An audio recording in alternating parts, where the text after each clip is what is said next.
failing at developing can be caused by simple-mindedness.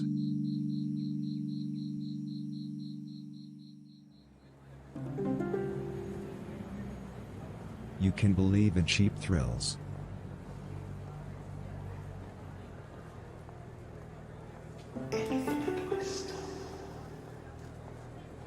Focus on your breathing.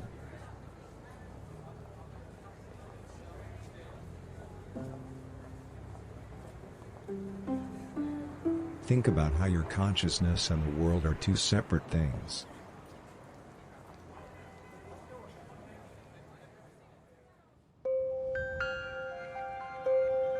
Remember that your brain is empty.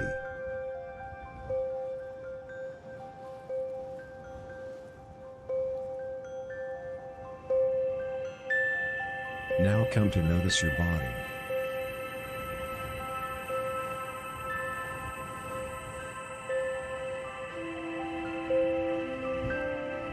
Remember to tell yourself, my being is good.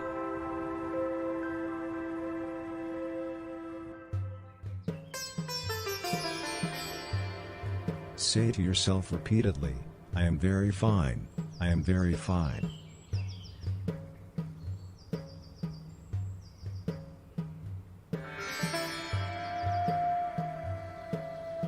Breathe in and out.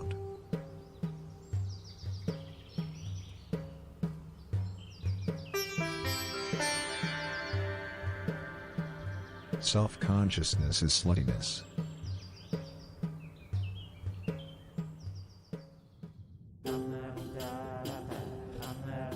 Are newer conspiracies more religious?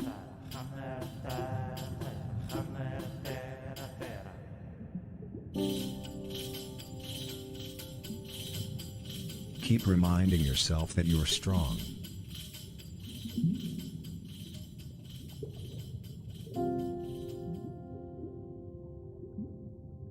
Remember to say to yourself, my soul is not being brainwashed.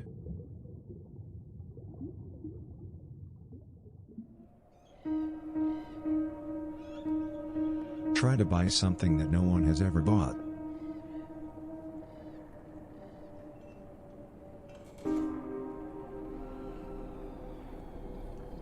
Be the woman who causes men to feel unique.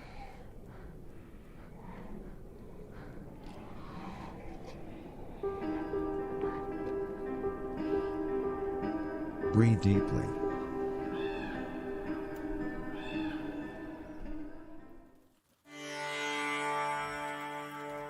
Ignore capricious masculinity.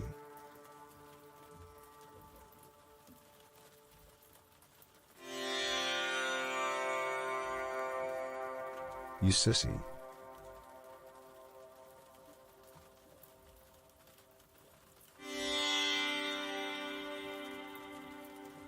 If you will not get smallpox, someone else will.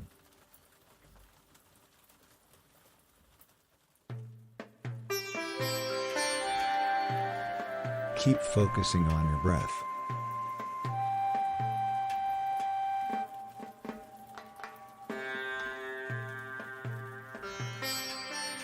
Contemplate this ancient Chinese folk wisdom. Gangster is basically just another word for cool government official.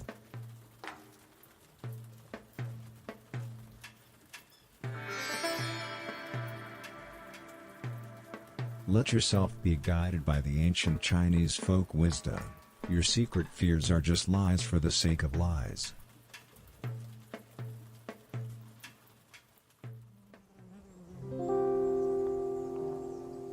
Clowns worry about weight.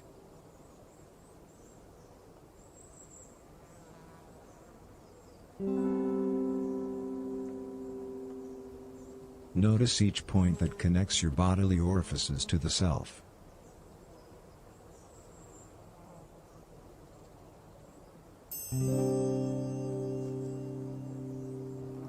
You might as well understand leadership.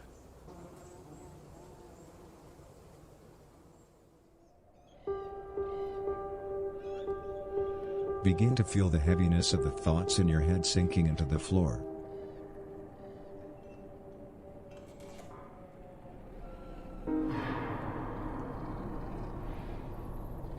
Tell yourself, I am cool. I am cool. Alright. Hello and welcome to the stream. Be quiet, Inspirobot. You guys can't hear it anymore, but I can. You say to me? What? Hello, Dobbs. Wait a second, I gotta make sure that you're not clipping. Can you speak again? Say it again, say it to my fucking face. Alright, you're not clipping. It's okay. Hello, Kingy. Hello, Stony and Nelson and Lever, Rough Riders, Bozy.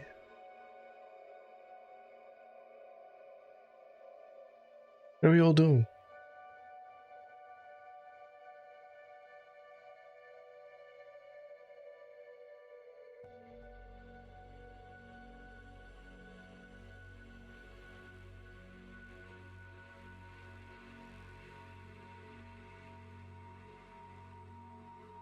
I just realized my position for today, which I find to be the position that I normally assume when doing these streams, is that I am Agens' anger translator. What you mean, like, what was it, Luther. No, Keenan from when that skit with Key and Peele, Obama. Yeah. Yeah, Key and Peele. His character's name is Luther, but for you... Oh, I didn't know that. I'm just going to be Dobbs, and I'm going to be your anger translator. So I'm going to be saying the things that you can't say, but what you're really thinking. Well, I can say it. I can definitely say it. Oh man. But I'll let you say it, Dobbs, because it's more fun that way. Copium-induced coma? I don't know if you're going to get that here, Lewis. Do we believe the rumors of 318 dropping at the end of the week? Honestly, I think CIG will just push it out the door just so they can go, yeah, there you go, deal with that shit fight while we focus on 319. No, it's 318.1, Agent. Shut up. Yeah, we'll get 318.1. That's where all the fixes will come, guys. It's not a new branch. It's just an extension off of the 318. It's like, I find it funny that everyone was like so upset. It's like, oh, why are you calling a new branch the same as the old branch, and fucking why? It made no sense. And now CIG was like, all right, cool. We're gonna call this a new branch even though it's not a new branch. And then everyone was like, oh, why? This doesn't make any sense. Oh my god. Yeah, because they don't fucking... It's why you don't listen to the fucking crowd. Because there's always the different sides of the crowd, and most of the loud ones are fucking dumb. They're just dumb. Yeah, what's going to happen is that they'll push 318 to live, and the invisibility bug will be so easily replicable. Everybody's going to just, not even on purpose, everybody's just going to end up as invisible. This is actually how CIG is implementing the PvP slider. So what's going to happen is all the Care Bears are going to commit suicide in the game to set themselves as invisible so that they can't be PvP'd. This is how you turn your PvE slider on. CIG just hasn't got the balls yet to announce it to the PvP community.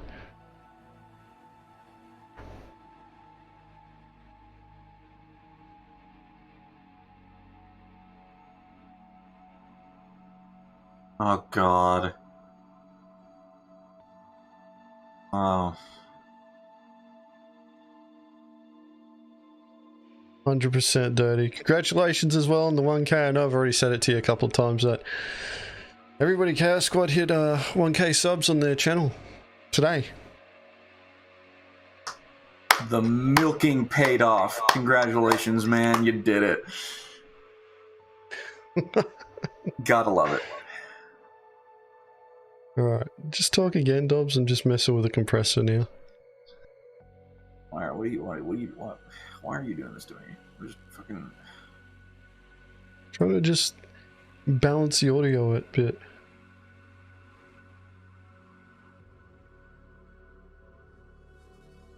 Ride that drama wave to the finish line, man.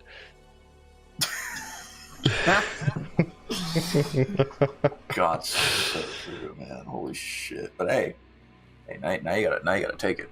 Okay, the wave ain't gonna last forever. You gotta take it. You gotta do something with it. Come on, let's go now. Chaos Squad 2.0. Let's go. It's a new era.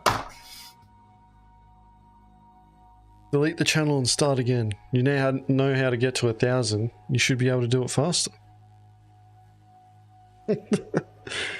Oh man. Server with 30 FPS, but only 7 people on the server. Yeah, Baron had something like that where it was like just him and another guy on this server. It was 30 FPS and they started trying to do the bunker missions. We were getting bloody smacked around by the NPCs. When's CitizenCon? October. It's October. I think it's like around the 21st. Off the top of my head, 21st or 22nd. Yeah, the problem is like server stability may be good for 3.18 currently in the PTU, but there's some, what was it, breaking bugs like players being invisible. There was another one. Oh man, can't think of it. Is Dobbs getting an all expenses paid visit to CitizenCon? Yes, I am. Yep. Is he? Paid for from that guy right there. That guy on your screen. Just gonna go ahead.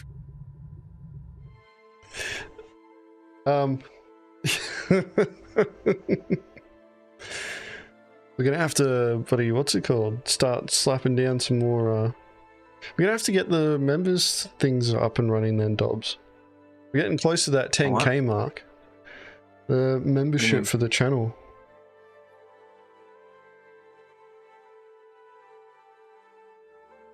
So that people can pay a monthly subscription to the channel and get benefits. Like, I don't know yet. That's part of the reason why I haven't turned on the membership shit yet, because I'm just sitting there like, what extra value could we actually bring?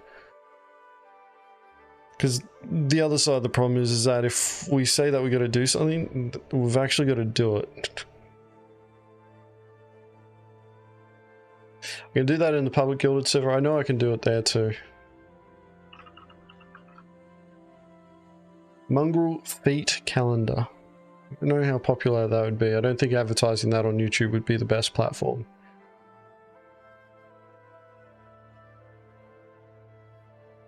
I believe CitizenCon Kingy for this year is LA.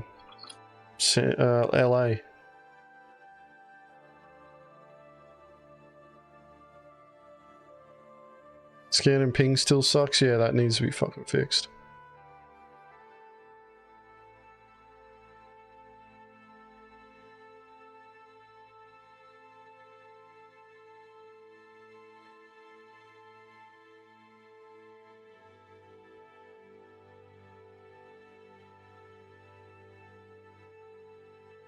We promise to pirate you if we see you in game. We'll do that anyway. Like, you won't have to pay us to do that. Well, you're gonna need something worth taking. Not like me personally. I'll just board you and kill you just for shits and giggles because it's fun. It's just fun. Yeah, that's really it. Yeah, like even in the Oceanic time zone, we've managed to get a couple of hits, although not on OCX servers. They're all on fucking EU servers. But the fights have actually been quite good. And piracy action, frantic, just bloody getting in there. Saturday we came across a pirate crew that was dealing with a prize that they had just finished hitting. We came in and smashed them, took their stuff. And then last night we hit a Taurus, Connie Taurus, that was on aerial. I had an arrow for an escort. We had a we were doing ops the other day in the NA rated group. We found a Carrack and an MSR wreck at Everest Harbor. By the looks of things, it looks like they smashed into each other, and around it was just a whole bunch of boxes of agricultural surprises. Yeah, salvaging got nerfed in the Iron Halo belt. I'm not surprised, to be honest.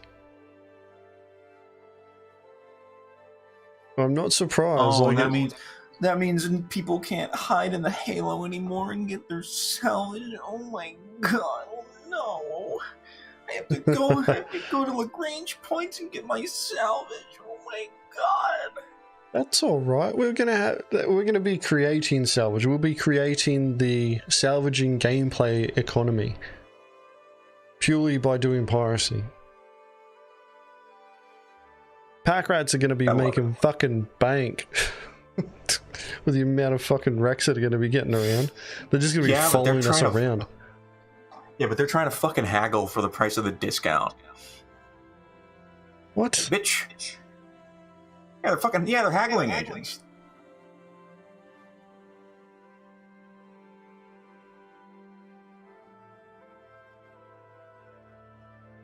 I'll talk to him. I'll sort that out.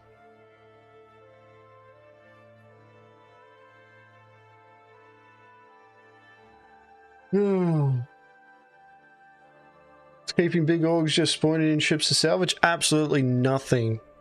It's actually how we plan on making the first lot of bank that we're going to need to supply ourselves. By the way, agents, I don't know if you know this, but this is actually unprecedented, because now what's happening is that instead of me being the one echoing, it's Agents the one that's echoing. Am I? Am I echoing? Sometimes, especially when I raise my voice. I don't know. It comes in and out. It's my headset. Problem is that for the last Windows update that I did has messed with voice meter banana, so I'm relying on NVIDIA Broadcast to do background noise cancelling, but it's tuned so that it'll pick up on voices, even voices better than what it should. So I gotta turn my headset down just so that it doesn't proc the mic, even though like I can move the mic further away. Speaking of which, I have recently rediscovered my love for bananas. They are so good, dude. Like, guys, when you go to the store, supermarket, like pick up some bananas. They're really great. Tasty, nutritious. Gotta love that potassium. Come on, guys, eat your bananas. Seriously. It's actually good for cramps. If you want to prevent cramps, eat bananas.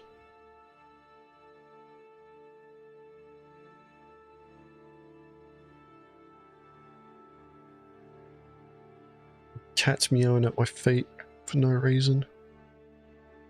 Put him on camera! Put him on camera! On camera! Nah, this one doesn't like being touched. I'm a fucking dickhead. This cat just does not like being touched. She'll come up to you for affection, but her affection is rubbing up against Dirty, did you your just legs. say banana is evil fruit? You know what? You know what, Dirty? We are no longer friends.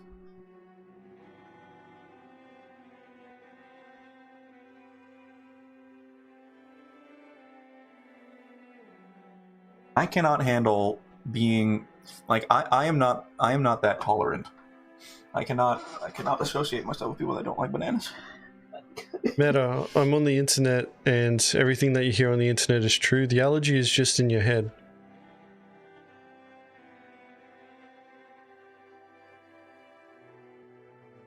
Agent's cat versus a bin chicken. My fucking cat will destroy it. She's a hateful little bitch. She will attack anybody. See you, Kingy. Fuck out of here, Pekin. Yeah, we should probably start, actually. We're about, what, 20 minutes in and we've just been drawing off. Hey, what's the matter with you, Agens? Seriously. Oh, buddy, You're the, I was having a you're the good one that talks conversation, about, and everybody's like, oh fucking, my shut God, up, roll the video, agents. long. Roll the video, agents. Yeah, well, it's fucking 1:15 at the moment. Yeah, aren't you the one that always talks about, oh my God, we It's alright, I'll just fall asleep on stream. Time. I'll just fall asleep on stream and Dobbs will carry the show. I want all the donation money. What do you think's paying for your fucking trip to CitizenCon?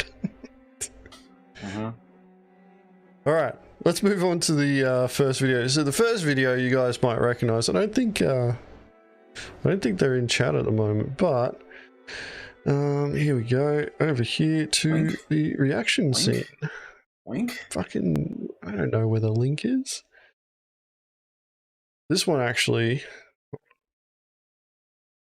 I'm gonna switch to face cams just in case this does something stupid. Yeah, it did something stupid. Man. Link! Alright, so there's the link there, guys. This one wasn't actually in the suggestion list. I grabbed it. Is it the same fucking link that you gave me in DM? No, it can't be. Can I get a fucking link to the goddamn... Oh, yeah, that's right. You want the link for Watch Together, don't you? You should have said that. I just linked the fucking video in chat. That's what I thought you were, buddy, talking about, Dobbs. Actually, hate you right now.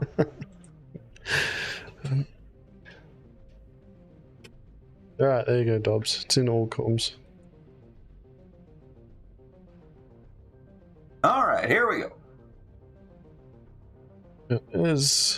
There's user QAVBM. Alright, back to the reaction scene, and we're gonna do these ones to make it bigger. So this is the second video. The second video that they've done. They've done one hit already. And we're gonna watch it. Excuse me.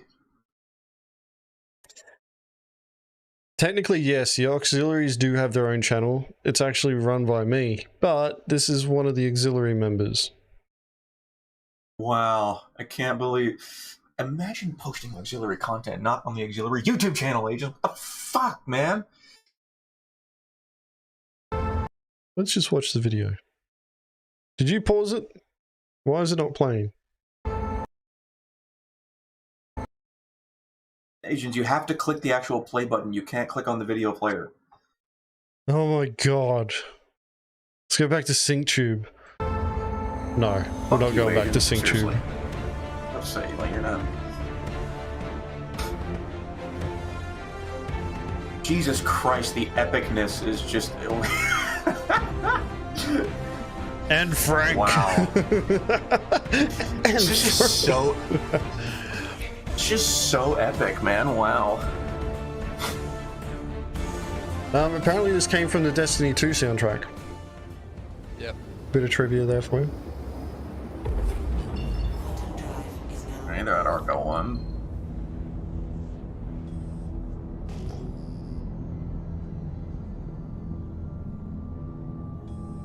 Alright.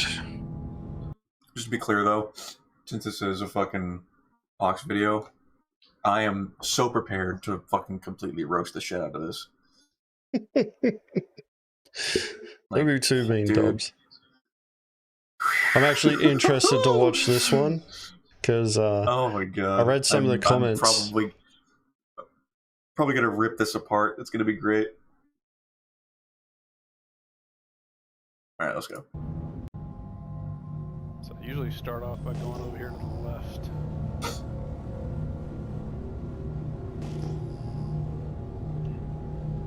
Yeah. So if you see a chevron, don't shoot. Who's shooting? I'm just testing the weapons. Alright. Trigger finger. Try get a quick scan on your way to the the chevron. Yeah. But if nothing comes up, just go ham. Alright, so it looks like they're searching By the for time you guys get salvages out at of an the pilot seat and lick range thing's point. Popped, Yeah, it'll be that's the open, basic premise. And It's got his shields and do weapons the on. same thing we did last time. What do you think about that, Agents?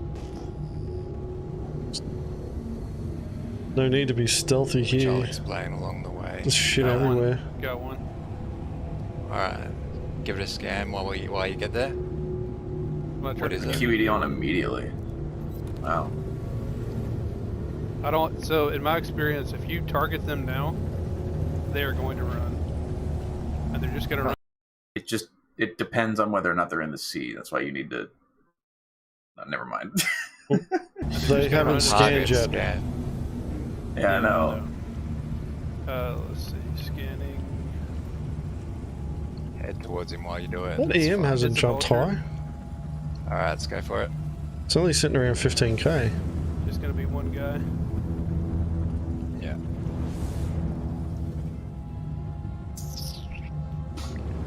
Oh, I hope they're going. Engage. I hope they're going I straight might open in. the ramp up at the back here. Yeah, scanning's fucked. Like, what was it?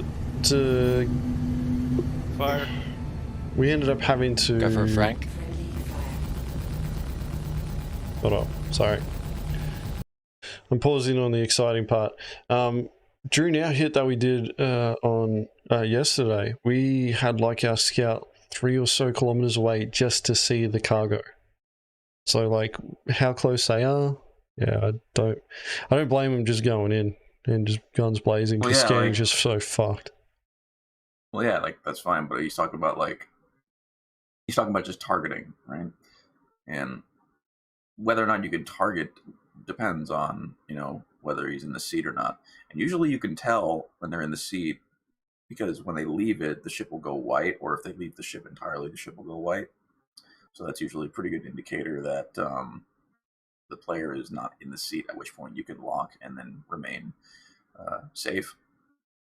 But yeah, like you can't, like with the current state of scanning, you can't even get updated pilot seat occupancy unless you get this close. Yeah. But like with Rex as well, it's pretty rare that they're going to be getting out of the chair anyway. They'll be. However, though, if you do target lock, you could still you could verify cargo through the MFDs. So. All right, let's keep this going. Oh, what the fuck is this? Why is your power triangle still at engines? You're attacking weapons.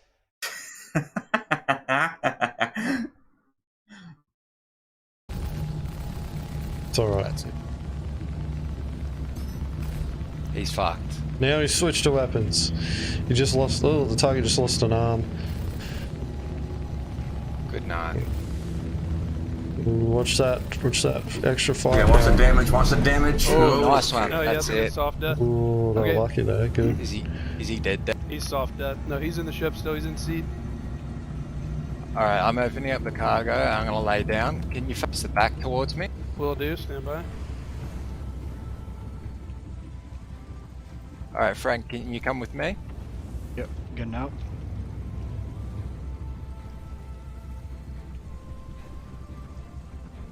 Oh, there we go. He's in the chat. This is only going to be his POV, though. I doubt Fuck we're him. going to see the other What's ones. he saying? He's calling us very nice things. Game of words. As long as he's not calling for backup. Is he, Okay. is So that if him I in the- use my in the rear green? thrusters now, Oh, don't do it. You're going to push it'll it. cause his ship to move. So I don't want to do that from here. So Just- this is going to be. you where don't we're need at. to move. I You're just wanna close. see him You guys are come out. close enough. Just go. Can you, I'm gonna come out and help you type guys. to- Yeah. Frank, do you mind telling this guy hand over 50k? Why? Just take it. Why are you extorting? What the fuck? Just to make sure it is Kelly 66. That should be it. Yeah. Are you leaving the ship? Wait, Frank, come back. No, come back. Come back. Come back, as you can shoot from the shielded position here. Alright. I just wanted to open the back door, make sure he's not hiding I can shoot. I got an FS9. I can shoot the back door open. Okay. Yeah, the cutlass as well. You could have used it to shoot the back door open that way. You could literally. You. Alright, so there's a point here. You got a ship.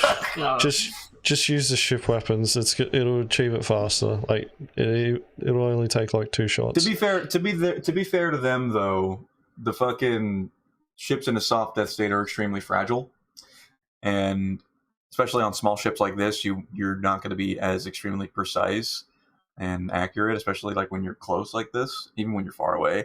So to that point, I can understand it, but the door's unlocked. The door's unlocked. You could just walk up to it and enter. And I don't see why. The other thing is that there's 3 of you. Like, really, one of you should be in the turret, making sure that nobody else is fucking coming. But also, like, there's still 3 of you. You outnumber them, so just go across. Yeah, just go across and take it. Like the RMC is there. Like, to be honest, it'll be easier. It'll be easier for the 3 of you to move all of that cargo into your Cutlass Blue. You could do that much quicker than the time it takes to fucking haggle with this dickhead and get a fucking extortion fee out of it. Like, you can just get in there and fucking get him, dude. Fierce Snake. It's possible that it might, but as I said, just put like 1 or 2 shots into it. Like, that's more than enough to open that door when it's in the soft death state. You're not going to need to put much in there. If you put 2 shots into it and it doesn't open, just fucking EVA across and open it that way. Yeah, because like I said, the door is unlocked. Yeah, everything is unlocked. You could just float over there and get in. But you know, like these are just the refined points. Like, here's the thing: you guys are making decisions and acting on them. You can't, the points that we're bringing up are coming from guys that have been doing piracy in this game for fucking 2+ years. So, yeah, we would do this differently to the way that you guys are, but more power to you for trying things. I mean, it's like, this is a very easy, like, it's hard to fuck up a pirate hit like this. Hiding. Yeah, he's waiting there. Alright, hold on, let me have a look at you. What's his name? I think it's Kaylee66, I'm not sure. K-A-L-I? Yep. L-Y-L-E 66. So here's the thing, there's 3 yeah. of us. So if one of us wants to scout and kind of flush him out, the other 2 could shoot him. If you get in-capped, we can always come get you. Alright, I'm So gonna I actually... would Oh wait, bait me, because I'm lagging, because I'm the Aussie. Alright, so bait me. What are you saying? I would prefer if somebody stays in the pilot seat, so we... I'm going to stay in the pilot seat. Somebody. Okay. There we go, good decision. Forward, see if I can get him. Stay and cover me. Oh, Jesus, goddamn EVA bug. Alright. I'll just try and open the back door, see if he's waiting there. Watch that radar. That's all you need to do. He's still in seat because it's blue. That's the problem. We don't need if you you're in the cameraman. that seat, bro. We need you here. Right. Like, this seat's not going anywhere. No, he's just saying sometimes you can have other people come along. God damn and it. ruin your party. Yeah. But let's just I I don't see anybody out here, so let's do this together. He's not in the seat. Is the back the back's open, guys? The back's open. Yeah. Yeah, we know that. Oh, close the door. Close Close your that door. door. Close the door. Close Really? the fucking door, you dumbass. God damn it. No, he's gonna be in the little. Oop. There's firing going. Always close your door. There's video examples on the Mongrel Squad channel of us making this mistake years ago. And we're lucky that we didn't fucking die for it. Long story short, target was smart, got out of the chair, snuck past us, and got into our own ship. Oh, God. Oh, Yeah. no. If you're the last man out of that ship and there's no one left on there, You close the door. Even if the pilot's in the chair, you still close the door. Don't ever leave the door open. Trust me, I've roasted prospects and current members in this org for doing that as well. Christ almighty. I'm pretty sure one of them is in chat right now. Greedy? Hello? Okay, so there's still an there, alcove buddy? in between where there's a ladder. Wait, right? wait, He's Frank, there, he's back there. up. Got Where him. is he? Good one, nice wasn't one, the nice ladder. one. Oh, yeah, I see him. He's hiding behind the boxes. Oh, He- careful. He's dead. All Nice. right, Good job. drag guys. loot his body Just take him to the strip ship. Let's start getting it. and fuck. All right. Fly. Do you want to get the goods? Yeah, man. Frank. I'm on it. Do you want to help him? And I will get rid of the body. If you bring the body to the Inside. ship, you can move Frank, all. good kill. Good Yeah, kill. good kill, Frank. That was fun to watch. Pushing the box towards you. Yep. Let me just get out of the. It's right here. What? Tractor beam doesn't work on fucking bodies anymore. Is it not? That's fine. We can actually move this rather quickly. Alright. Next point. Just have one guy in the ship. So one guy in the cutlass. That's stacking boxes. And the other guy in EVA moving the boxes. The guy in EVA doesn't put the boxes in the cutlass at all. They just put them near the bloody ramp. And that way the guy in the cutlass can grab it. The box loading follows a very simple premise. And of course, like, you really only need 2 people doing this, and then the third needs to be back on the cutlass watching the goddamn radar. Because all you need is one person unloading from the vulture, putting out an EVA, and then the second guy on the cutlass taking the boxes from EVA and stacking it in the blue. Yeah. But it's all about learning. This is a good hit because sometimes you hit vultures when they're really early and they're salvaging and there's nothing. But not Yeah, they got this lucky. time. They got lucky. They found him when he was basically full. That's why I can't Yeah. move the. he was pissed. I got the wrong Pushing boxes fucking. inside. This will be a good, like, 90k, There's a I ship think, over if they there, sell it guys. at the right place. Oh, never mind. That's the 890 he was salvaging. Oh, fuck. I was like, oh, fuck. So I've been doing this before, okay? And suddenly you will have a bounty hunter right on top of you, so keep your eyes peeled. Yeah, keep your eyes peeled without watching radar. I'm not getting a crime stat yet, so. Yeah, that's what I finished him off. That's why. Let me have a look. Oh, I didn't get a crime stat. Oh, he might be coming back. Whoa, careful. You're gonna Oh, incap me with Jesus. boxes. Oh, my God. See, this is... shit. literally... This is exactly what we mean when we just spoke about the fucking box loading shit. This is exactly what we mean. Yeah. That's all the boxes, boys. I don't know. We can carry them all. This is where that Corsair is really. What? No, you can carry all of them. Deeper inside Yeah, the ship. like you've hit By the fucking way, heaps. We've found out in the NA time zone, right? A Cutlass Blue can carry just about 55 SCU. 55 SCU in that fucking thing. It's not supposed to, but you can but it can. But you can fucking do it. You can do it in a pinch. You can do it.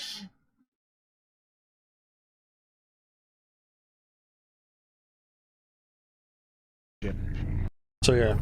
Well, hold on. Let's not clog it up. So What is? Snake just asked a question. Don't worry about the body. Whoever goes over to the vulture, like, so you soft death the ship, you crack the door open, tap the pilot, just finish them off, strip them, like bring them back to the blue, strip them, toss the body out of the ship. Start bringing the boxes over at the same time. Have one guy standing in the Cutlass, one guy in EVA, by tossing the boxes over, and have somebody sitting in the pilot's chair. Always have someone sitting in the pilot's chair, right? Watching that radar is important, especially because you guys are in Comaray range. So I believe it was you that mentioned that you ended up with a crime stat or potentially a bounty because you're finished off, old mate. Right? You guys are static. Hopefully, not long enough that a bounty hunter can show up, but there's not too many places that you'll be able to go with a crime stat if they work out that you've just pirated someone and it's a vulture, so they know that you got RMC at that point. There's not many places that you can go to sell RMC as a criminal, and all they got to do is follow the marker. So it's just, this is one of those things where it's like you kind of need to, it's more about preventing yourself from getting shat on, but like it's going to be less likely a bounty hunter showing up and more likely another pirate crew, because this is what let me we just do. say, because here's the thing, as easy as it was for you guys to find that vulture, it's just as easy for anybody else to now find you. Okay? None of you are in the pilot's chair watching radar. So imagine somebody fucking target locks the Cutlass Blue and locks it with a torp. Can any of you know that? No, of course not. The only time you're going to know is when the ship is already destroyed. Well, you're lucky enough to watch the torpedo come in before your ship just gets destroyed. Yeah. And as Baron brings up in chat, they could have their spawn point set to Arco 1 or the rest stop that's nearby. So they're just all like, they're kind of like those nitpicky things, but at the same time, this is coming from experience where we've had to go through this. These are the pain points that we've had to deal with at different points in different ways. Yeah, because it's like we'll do these kinds of piracy hits, right? And we'll be like, and we do this with like varying ranges of success. We'll be like, oh, okay, yeah, that's cool. Yeah, we can do this. Oh, nice. This is fun. This is easy. And then somebody comes along and fucking throws a wrench in our piracy hit and does something that we never accounted for because we never experienced it. And we're like, oh, someone just poked a hole in the way we do piracy. We need to account for that now. That's why we take all of the necessary steps in our piracy hits to limit the amount of ways people can disrupt and cause trouble. Yeah. And it literally just comes from experience. The more you do it, the more you'll get to understand, like we do, okay, here's what we need to do to prevent this kind of trouble that players can cause us. You know? And everything that we said. Like, yeah, it'll get necessary, especially when it happens to you, because it will. It's going to happen to you. And the other side, as I pointed out, like, you're more likely to have pirates show up than bounty hunters, because these are the locations that pirates are going to be scouting already. And, you know, like, not all pirates run with crime stats, and some of them will have their bounty reputation set up so that they can pick up on player bounties. And if they start seeing player bounties, you know, hanging around certain places where, you know, like salvaging happens or trade happens, then chances are you're looking at a pirate crew that's operating there, and they may actually have a prize. So as a pirate, you would go over and have a look.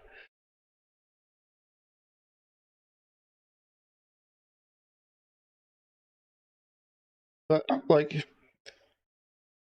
don't feel like, you know, you got to do every hit perfectly. Like, you got to just make decisions as you're going, and sometimes it's not the best decision. Sometimes you just got to work with what you got.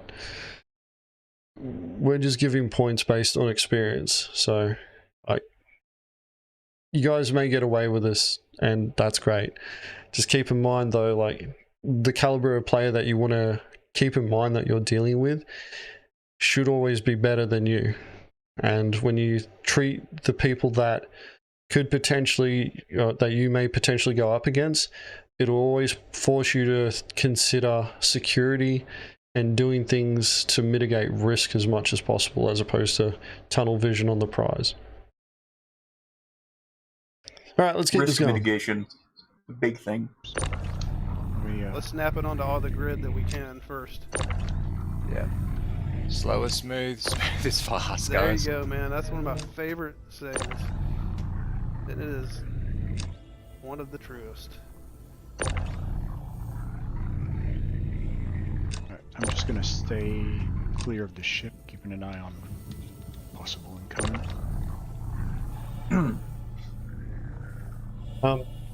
If you do end up with new guys as well, Is that the last like one? That's the tell them last to one, do yeah. something. Yeah, I'm trying to Like get him to at snap into minimum, this tell them to get into a position turret.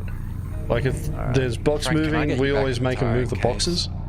To watch out Oh, for shut up. any You literally just started doing incoming it. ships. I'm gonna have to Is the move door these clear? other two. Yeah. Solid Funny. effort. On the seat. Good man. And we guys, stack just be boxes really a particular careful, way like, to prevent Walking around I was the about to box, pause to. Tetris. Yeah, to prevent the game of Tetris that you have to do. It's like literally when you stack boxes, you stack them in rows, and then like you basically stack them in rows and build columns. So like let's say we're in a C2, right? You build one way across the floor, like that. and then you basically just stack thing. on top of that until you reach the ceiling, and then you move one row forward and Did do you the guys same check- exact thing. That way you don't run into any fucking Tetris bullshit and you have to move some bullshit around to make sure every box fits. Yeah. So what you do is you do bottom row first here, and then you do above that, and our principle is we work from depending on the ship, normally it's furthest away from the entry point. So in a C2, if you're taking the cargo through the back ramp, you'll throw the boxes all the way up the front, and you'll build the row first, and then you'll go to the next row, and you just keep going up until you get to the roof, and then you start on the next pretty much row. So this is one of those things where it's like it's so stupid, and this is actually one of the reasons why we say that we play this game 6 months ahead of everyone else. Nobody else has to do this other than pirates.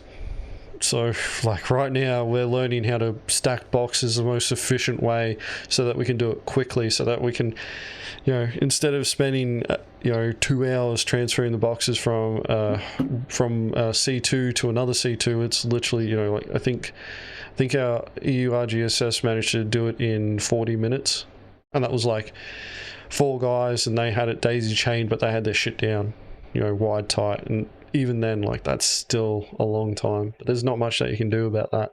Like, you might be able to get it faster, but you got to work with what you got. We're working on doing speed runs so you can get the fastest time. The hopper. When you dislodge for another 200 box. boxes from a C2 and cause a 30k, you'll never Yeah, stack boxes so you in an get- unruly way again. Oh, I yeah, beg yeah. to differ.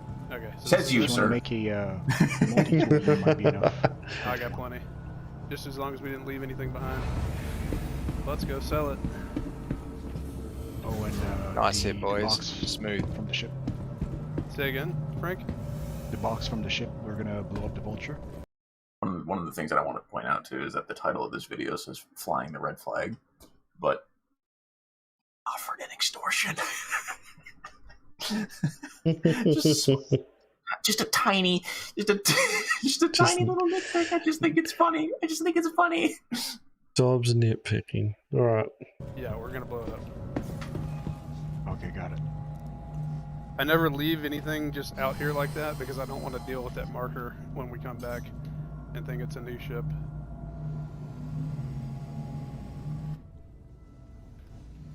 Was he armed? He had a pistol. That's enough. Sneaky little bugger. Yeah, it is. Fire He when had ready. he had the default suit.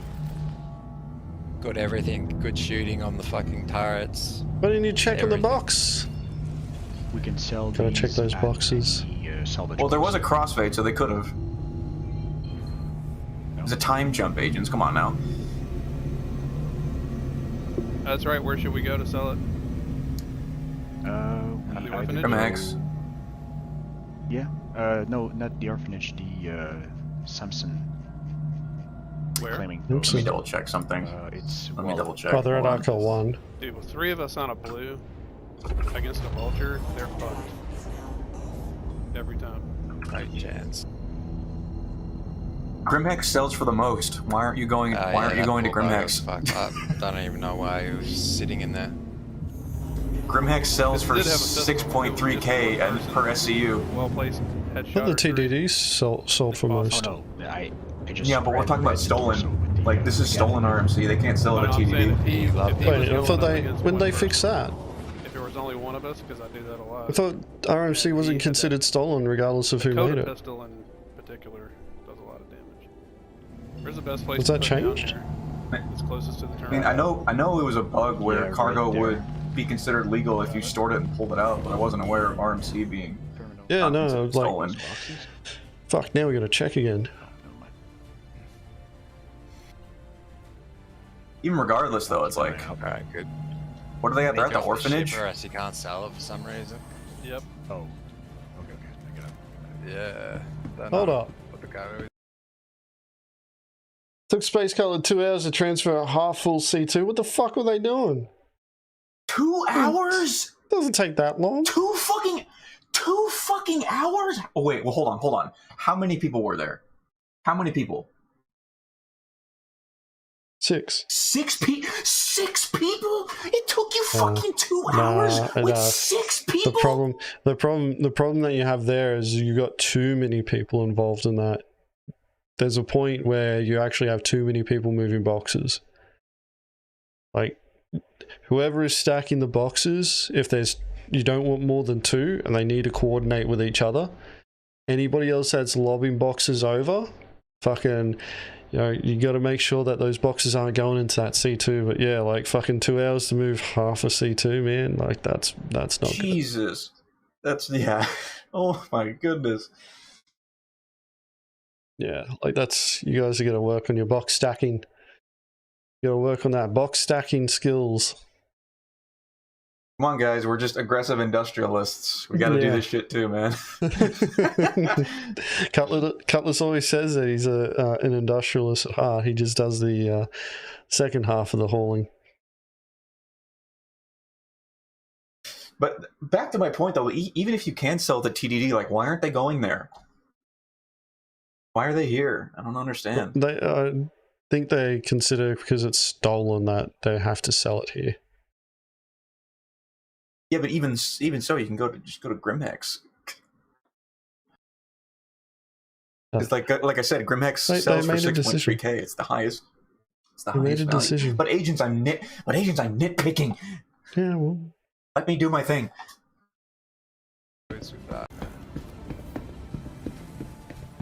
crashes and invisibility bugs. Yeah, that's the thing that's going to slow you down a lot. But like 2 hours, man. Building right in front of the ship, or the one over here to the right? You got to be struggling hard if it's that much. And it should be on your right side. Like, I don't understand if it was a full C2, but that was half. It only works once. After that, you have to hunt them from the outside. 50k, not a bad little thing. 10 SCU. Yeah. Wait, I thought they had 50K. 12 boxes. I like to spread even though we're not going to be keeping it. Let's go ahead and spread the cut. So it's 50K 3 ways. Don't worry about me, I'm alright. Wait, No, man, does the Ox follow the same share system as Mongrel Squad does? I don't know. Or are they just kind of doing it off the cuff? I'll let them decide on that. Okay. Let's see. MO Trader.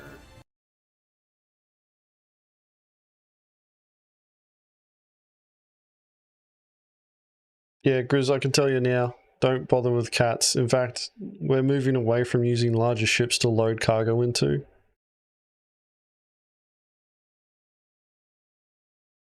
Actually, Agents, a cat wasn't actually that bad. We used it, like, because I agree. Yeah, but it's using smaller ships to cart cargo off a lot faster and make money faster. I do agree. Like, there is merit to that. But I will say, though, we did bring a Caterpillar in as one of the ships to haul a prize, and we had people in each pod, and then 2 people on the C2 that were just putting boxes out in EVA, and the 4 of us that were on the cat just kept pulling to our respective pods from the boxes. Yeah, and we were actually stacking pretty quickly. That's like the best way to do it with a cat. my point is, and this is pretty much the conclusion that all the time zones have come up to now, is that using medium haulers are better for piracy ops purely because of the tick rates that we have to deal with. when it comes to selling the stolen loot. So if you hit Laranite hauler, for example, and they've got more than 100 SCU of Laranite there that you got to sell, you have to wait a tick cycle before you can sell the later half. And you don't want to be there for too long. So instead of using a big fuck off ship, spending like, you know, in Cutlet's case, 2 hours loading it, and then getting to the orphanage and then trying to sell it, and then only being able to sell, you know, like 100 SCU at a time. Meanwhile, you're static in a fixed location where fucking no one other can be pirates, on the ship either. yeah, where other pirates are fucking, you know, gonna show up potentially. You don't want to be there for that long. So what we've started doing is we're moving towards using medium haulers, and we bring a couple of them along, and we just load one up, send it off, and then we start loading the next one up. And by the time we finish loading, you know, the second one, first one should be back. And, you know, if you do your hits in dead space, you don't really need to worry about anybody else coming back. So you can send a portion of your security over to wherever you're going to be selling that cargo, and to escort the prize ships. Yeah, because like it's basically just like a delivery service. Like fucking the truck comes up, it gets filled with a whole bunch of bullshit. It goes to deliver. Meanwhile, the other truck is here loading up. First truck fucking sells at the goddamn at the location, flies all the way back. By the time it comes back, the other ship is already full up. So basically, they just fucking tag team it. That one goes out to sell, and meanwhile, the first one gets to load up again. So it's literally just a cycle, and you're making money faster.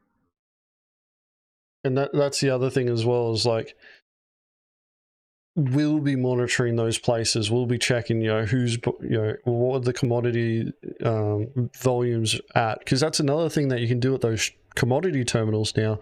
You can see how much volume that they've got, how much demand they have, and if demand is low on certain commodities, then that means that there's people that are trading there. And whilst it might not be specifically on your server, if you hop enough servers, you could potentially find somebody trading there frequently and hit them. And the best part is that if you're hitting them at that place, all you got to do is throw that cargo onto your ship and then run inside and sell yourself. Yeah, like even for me, like a good, like something to do like with piracy, it's like you don't even have to go out actively looking. It's like some pirates can literally just sit at the common selling locations for commodities that, you know, players can pirate. Like fucking, they can sit at Orange, they can sit at the Orphanage, they can sit at fucking Grimhex, they can sit at fucking, like, you sit anywhere and just wait for a fucking ship full of cargo to come in and just fucking take it. Yeah, and that's, you know, like, that's coming from, you know, experience where we're like, all right, we've got to go sell all this fucking cargo now, and then we end up in fights. And we're just sitting there like, we've got this big fuck off ship with all of our prize on it, and there's a big, huge battle going on ahead. Like, we've got to move the prize. Meanwhile, the fighters are there trying to, you know, defend that ship whilst also, you know, destroy the other fighters. And if they end up outnumbering you, you're going to lose. So it's always, you know, it's all about that risk mitigation, which is why, like, trying to find the most efficient way of doing piracy and reduce the risk is what you should be aiming for, because reducing the risk and finding the efficiency in what you're doing should lead to higher profit margins, because you end up using less assets to achieve what you do. That's really, like, that starts becoming the min-maxing of, you know, like, how you can make piracy work, because, like, in Stanton, fucking Stanton's a paradise in comparison to what we're going to be dealing with in Pyro. You know, so assume that that resources are limited, and if you always consider that as a parameter that you have to deal with when it comes to doing piracy, the fun stuff, you know, you can focus more on that, and then the logistics and all that, they start handling themselves, because that's pretty much the standard way that people operate.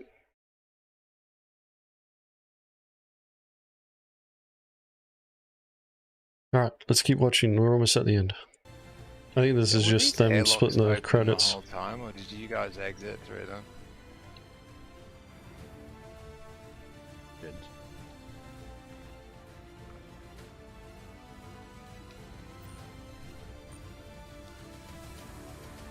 Why did he click no? When he... I don't know. I'll also be right back a sec. Just need to grab my drink.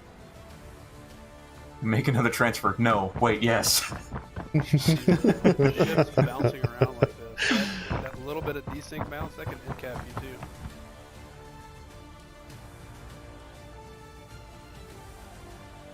I'm in. God, the music is just so Oh, it was the ramp. so extra. I love it.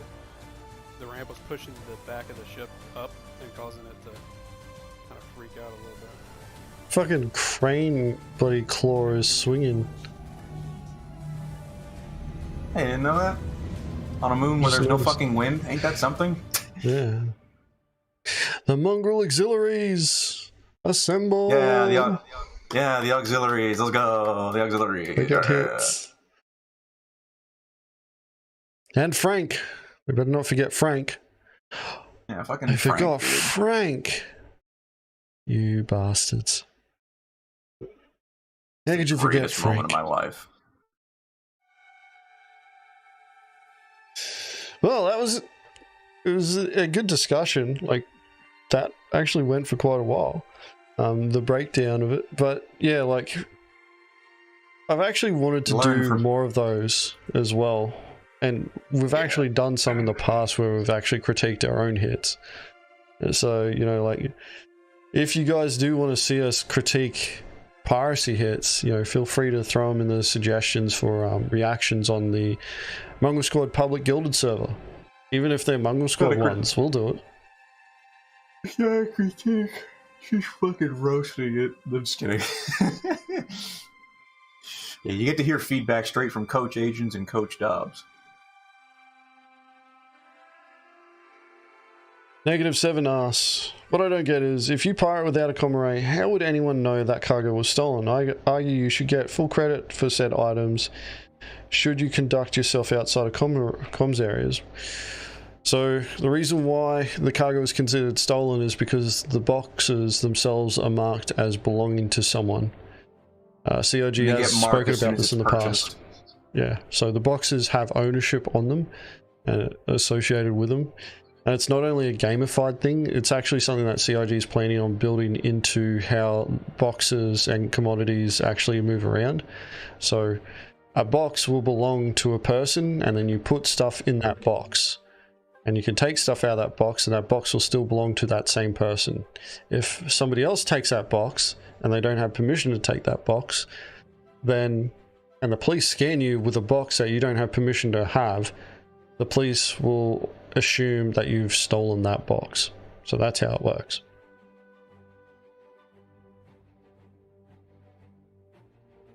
Do a Saturday episode roasting your videos. We could do the we can do it on these for this, like Mongrel Squad Rants. There's no, we don't have another hit. But yeah, like, it was good. It's good to see you guys getting out there and doing piracy. That's what I fucking want to see. Even if, like, don't worry about the, you know, the critiques and all that sort of stuff that we're giving. They're points of learning. This is stuff that we'd be telling, you know, prospects as well. And making sure that you guys are able to, you know, like, gain the knowledge and experience without having to go through all the pain that we fucking did.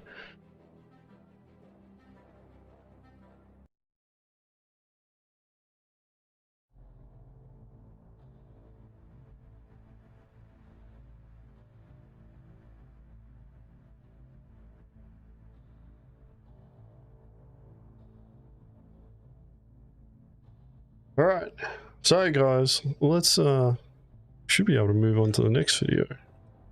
You click on it, Agens. I'm gonna go over here. Alright, this one I'm actually interested in watching.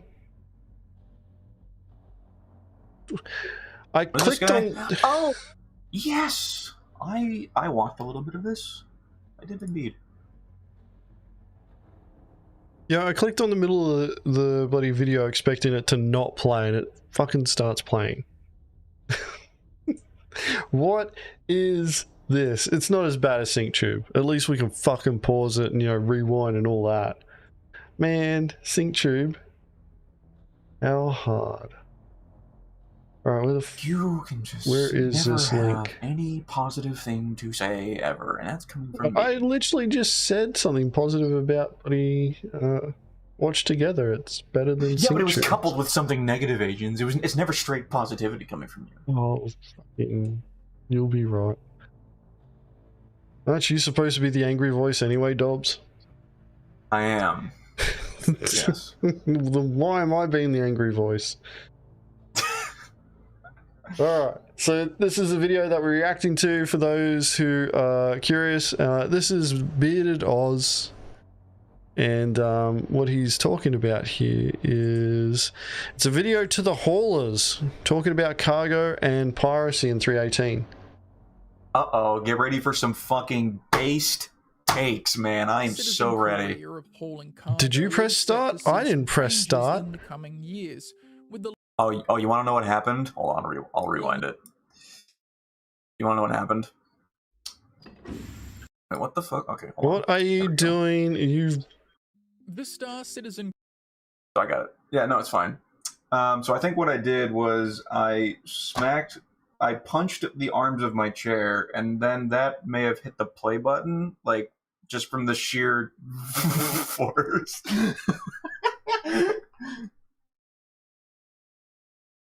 Fucking hell, man. Alright, let's do this. Let's watch this. No, don't punch anything, Dobbs, alright? Yeah, I won't punch my my... hauling cargo is set to see some changes in the coming years. Is this really quiet? Deliverable, physicalized cargo kicking off the transition known as the cargo Increase the refactor. volume. And while it's still being tested in the PTU, with the live release of which having been steadily pushed back as persistent entity streaming proves to be ever the elusive quarry, 318 has a glimpse of what may be, and yet, at the same time, it hasn't. For while the knowledge that you could destroy or capture another player's ship to take the cargo within that should be had better. those of a mind to fly the black, stroke their imaginary oiled mustaches and say, "Yar," the fact that the very next day you'd lose. Oh, fuck off, dude. You're talking about shankers, alright? Just don't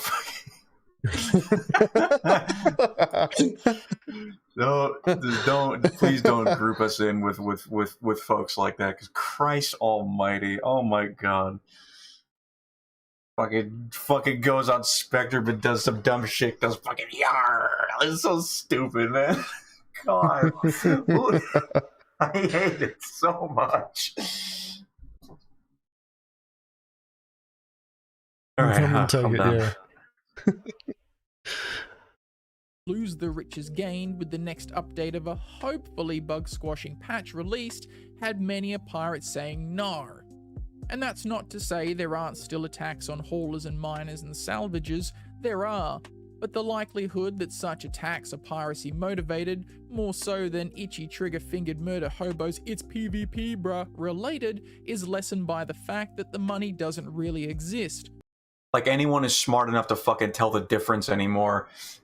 This guy's point that he's making is like, oh, we've not seen that much piracy happening in the PTU, so it's kind of reflective of what we might see in live. It's like, no, it's not. That is so wrong. It is not. It's so wrong. It's like you have no fucking, like, we're getting wiped and reset every day. Do you think, like, a lot of players that plan on doing piracy, do you think they're going to just, you know, sit back and do it? Like, not everyone is like us, because we go out there and do piracy regardless, but everyone else, they're just fucking sitting there waiting for shit to last and waiting for it to go live so they can actually get started. So just because like not a lot of piracy is happening right now in the PTU, yeah, that makes sense. There's also the point that there needs to be targets worth pirating. And if there's daily resets, players are just going to not bother trying to do anything that's, you know, requiring progression on them. You know, there's no reason for them to try and make millions of credits by doing hauling or trading drugs. They'll just do it for the shits and giggles. And if somebody shows up in pirates, then they're just going to be like, you know what? Fucking, I'll go do something else next patch cycle. Which is what they do. Yeah, it's okay. And he also said, like, fucking making the distinction between piracy and PvP. It's like, oh, it's piracy, bro. It's like, fucking, dude. Like you and anyone else could fucking tell the difference, because especially in 3.18, it's like fucking no player that wants to do piracy has to fucking talk to people anymore. All they need to do is just fucking show up, blow your ass up, and take the cargo. And yes, that is fucking legitimate piracy, dude. You don't have to fucking reach out and be a fucking... Yeah, you don't need to fucking show up and be like, hey, excuse me, sir, can you pay me like 50k credits and I'll let you go? It's like, yeah, you can do that as piracy, but the guy that shows up and fucking torches you and takes the cargo boxes, he is no less a pirate than the guy fucking, you know, being nice and friendly and talking to you and giving you a chance to get away. Fucking talking about PvP and calling it griefing and piracy. God, it's so annoying. Oh my God. Here's the thing, is like other people trying to define your profession is ridiculous. Like, you know, that's like minor, that's like somebody trying to tell, you know, somebody else who's doing mining, for example, that, you know, you're not a real miner, you're just a fucking glorified laborer that smashes rocks and then picks them up. Like, who the fuck cares? Like, you know, or like trying to differentiate between, you know, like a rock miner and a fucking prospector miner, and, you know, somebody mining in a mole, and categorize them into different types of, you know, miners because they are, you know, obtaining different types of materials. And it's like, we only define them by their you know, what they're actually collecting, because it's the most succinct method of doing that. Eco-terrorists. Yeah, they're all eco-terrorists. They're stealing, you know, like Herson Dynamics doesn't like people stealing their fucking rocks. Because that's the other thing, is like, why would these mega corporations just be letting anybody go to their fucking, you know, property, because that's what they are, it's their property, and just fucking take whatever they want and then sell it to them? Fucking those places would be like, excuse me? Where'd you get that from? If you got it from my fucking moon, you need to make sure that you have a mining license, and there's a tax on that too.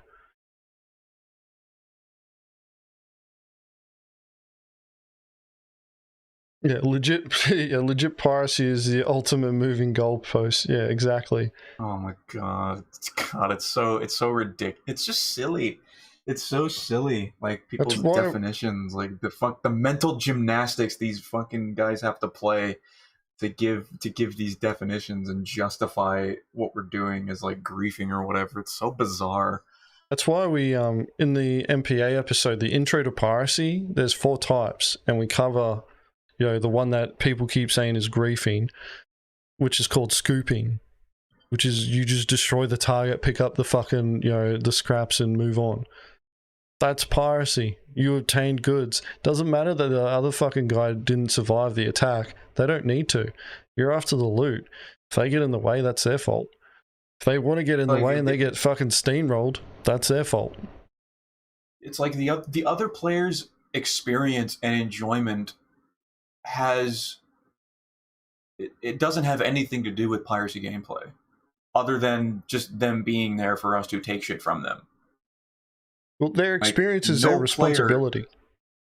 Yeah, it's like no player, like we, for example, are under no obligation and have no responsibility to make their experience fun.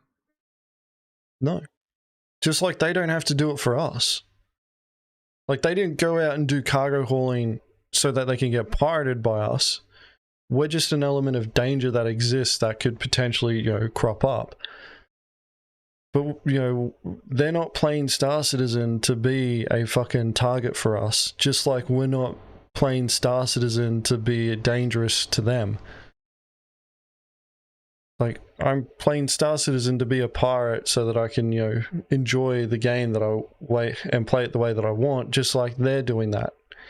And they don't need to, you know, worry about my fun, just like I don't need to worry about theirs.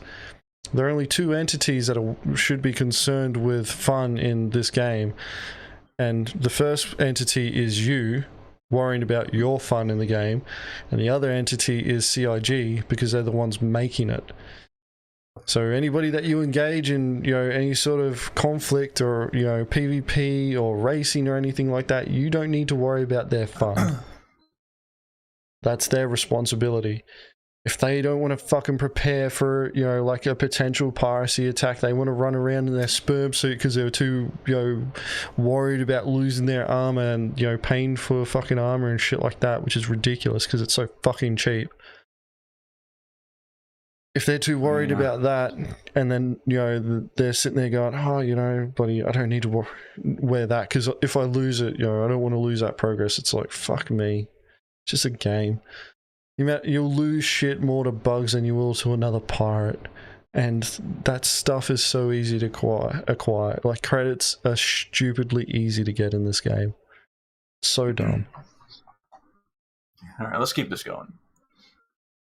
Because come tomorrow or the next day, we're all at 1 million Alpha UEC again anyway. And the same can be said for the haulers themselves. While those that haul for the fun of it, myself included, are happy to do so not for the profits, but rather for the joy of pressing the illuminated display buttons marked buy and sell, then stand there staring at all the cargo for an unreasonably long amount of time, the rest of those that haul just really couldn't be bothered. What type of herc is that?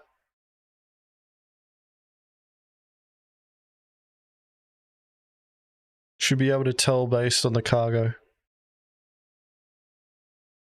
What kind of herc is that? Yeah. Type of herc is that? Let's see. That's 1, 2, 3, 4.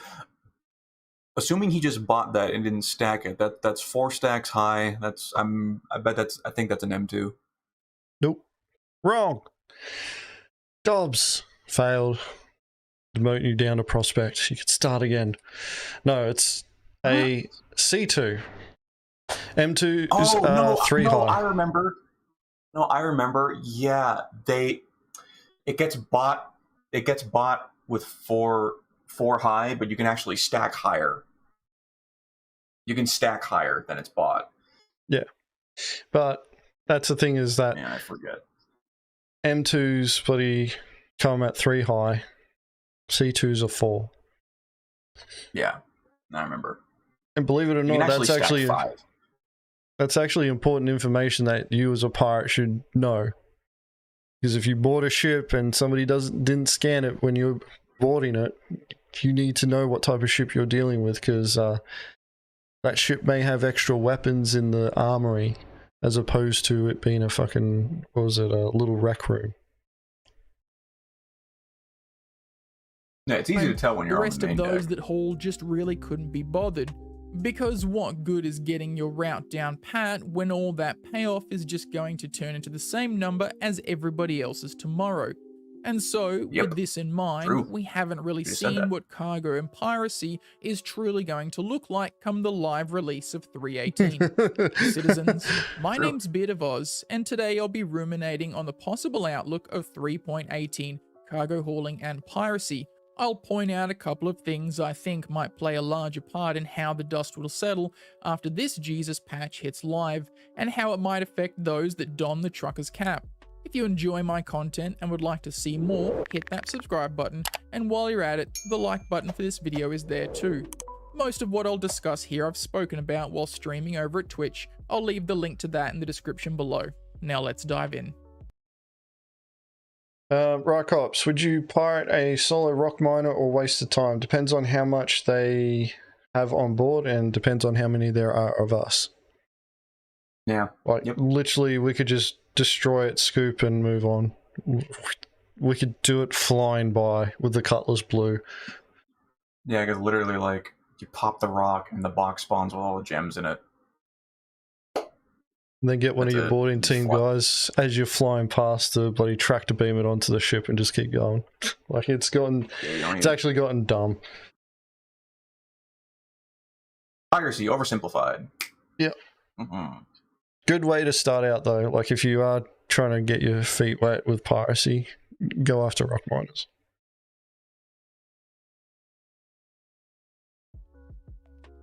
There has been a rather negative sentiment regarding cargo hauling in 3.18, with many wonder commenters why. and viewers of mine stating the trade will die due to an overabundance of pirates and an inevitable, as they put it, decline in those willing to haul, that the profits to be made are too low, the risk too high, and that all that will be left is a sky full of those hoisting the skull and crossbones. And they could be right. Like I said before, we haven't truly seen what it's going to be like in the persistent universe of 3.18, but I'm a bit of an optimist, perhaps naively so, and I don't think it's all going to be that bad. Sure, there's an added incentive for pirates to attack you now, but there are also some other features of 3.18 that may just slow the roll of some would-be aggressors. The first is time. Physicalized cargo isn't all fun and games. If you've taken part in the salvage gameplay loop, you're likely all too aware how tedious and time-consuming moving those 1SU crates from one spot to another is. Now imagine moving 100, or 200, or 700.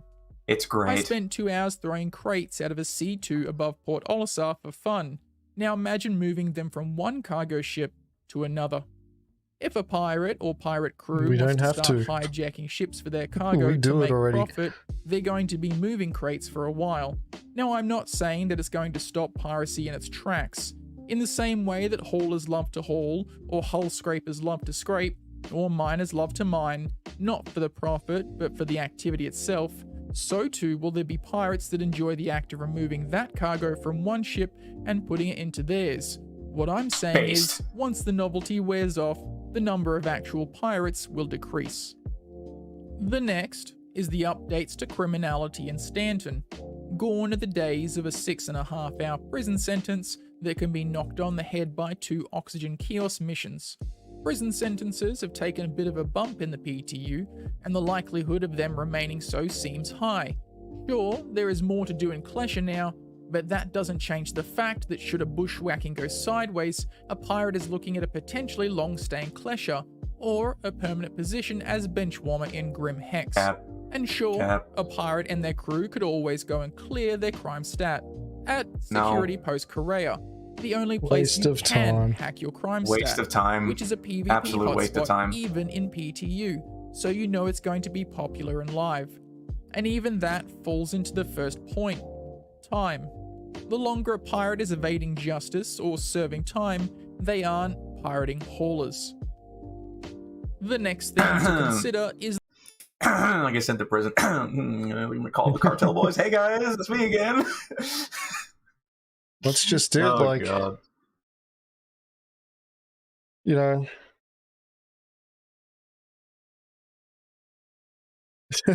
like, all these guys are bringing up, oh yeah, they're going to have to deal with all these problems, and it's like, we already got the solutions. Like, we already know all this shit.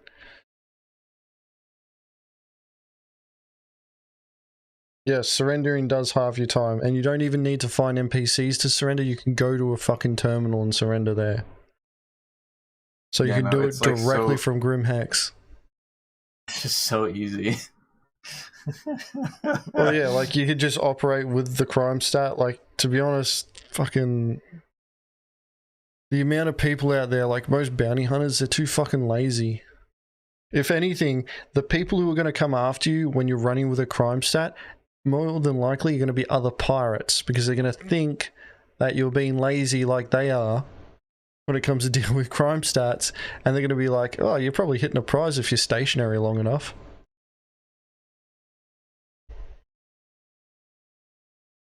Well, it's not to say like crime stats are completely like, you know, fine, because like while they're easy to deal with, like the off fucking bounty hunter showing up, it just has to do with just disruption. Like if you want to get disrupted just for the sake of having fun, sure, but like if you're trying to do piracy and you're trying to like move cargo out as quickly as possible when you're in commering range, it just means that you're just going to be there longer when you're fucking, you know, dealing with people coming back over and over again. Which to that point, it's good to not operate with crime stat, or to just move your hits into dead space so you don't have to deal with that in the first place. And we're already experiencing a lot of people wanting to try piracy now, and they keep applying to join Mongrel Squad. Mongrel Squad is not the org to join if you want to try piracy. You should have already done piracy by the time you're applying to join us. We do not take new players into Mongrel Squad. However, we do have a sister organization known as the Mongrel Auxiliaries, which is a good place to go to. It's a lot more casual. You can go there and try piracy with them. Start learning, a bit more about Star Citizen, playing the game as Raising the Black, getting out there, looking for booty and plundering it. Mongrel Squad is where you go once you're feeling confident, you got a few hits under your belt, and you think that you've got what it takes to join our ranks. Because we don't have time to teach people the basics when it comes to playing Star Citizen, because there's so much to teach when it comes to doing piracy.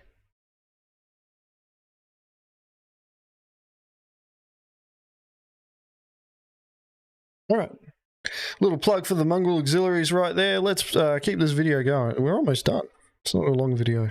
Is the commodities themselves. Most haulers will know the commodities that will make you the most profit, and each will have their favored route, and pirates know them too. They'll know where a hauler will likely be going, especially if they're trading in the big ticket commodities like laranite, agresium, and the illegal commodities like slam and widow. This can be used to your advantage. Trading commodities that have a larger spread of locations to sell, like medical supplies, distilled spirits, and astatine. Don't follow the same bidders, you got no routes chance. that you normally might. Mix up between high sell and low sell commodities. For the love of Christ, Roberts, don't be the dunce who sits at Bezdek for an hour waiting for the laranite to tick over so you can sell a full C2. No, wrong. Be that dunce who sits at Bezdek for an hour waiting to fill up a full C2, please. I would love that. I think that's a great idea.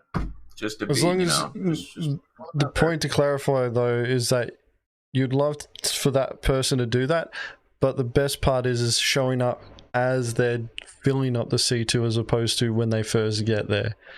Because we've done that. Oh yeah. And watched the C2 tick trade for an hour. It's not fun. And yeah, Baron is right. You're better off waiting for ticks at Walla.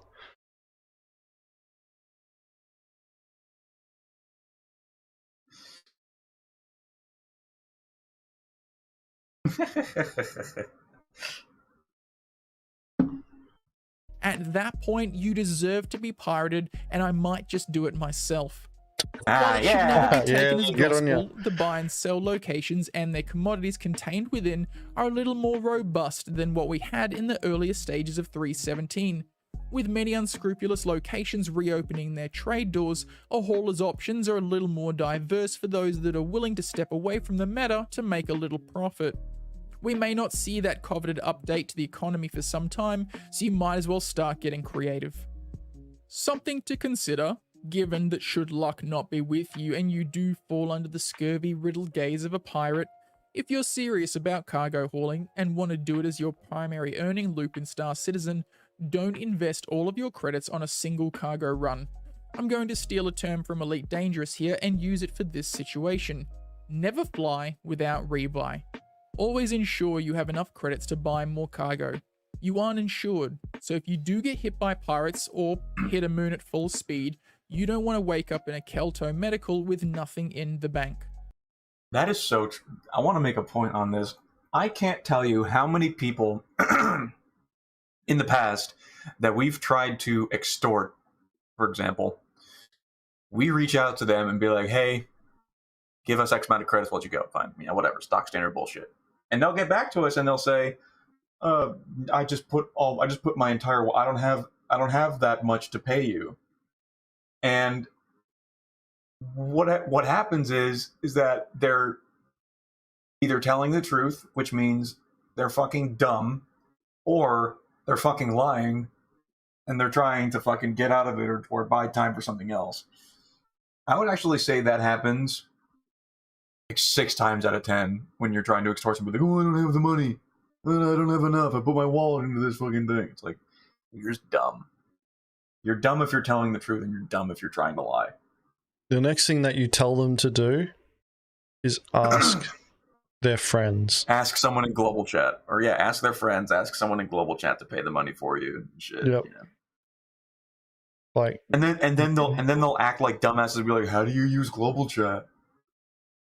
or they'll be like, "None of my friends are online." That's why I say friends first, and when they say none of my friends are online, then I go, all right, ask in global. And then if they start going off and, you know, start saying, oh, I don't want to ask in global, or, you know, like, you guys are pieces of shit and that, that's how I know that they've actually got the credits to pay. And if they don't, they'll actually start asking.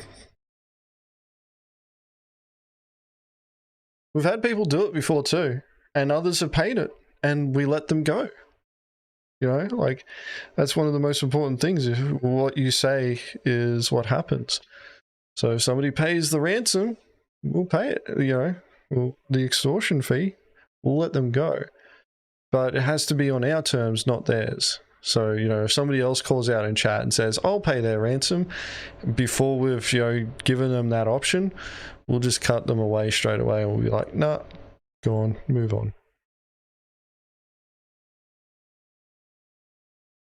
It's exactly how it works, -7. Exactly how it works.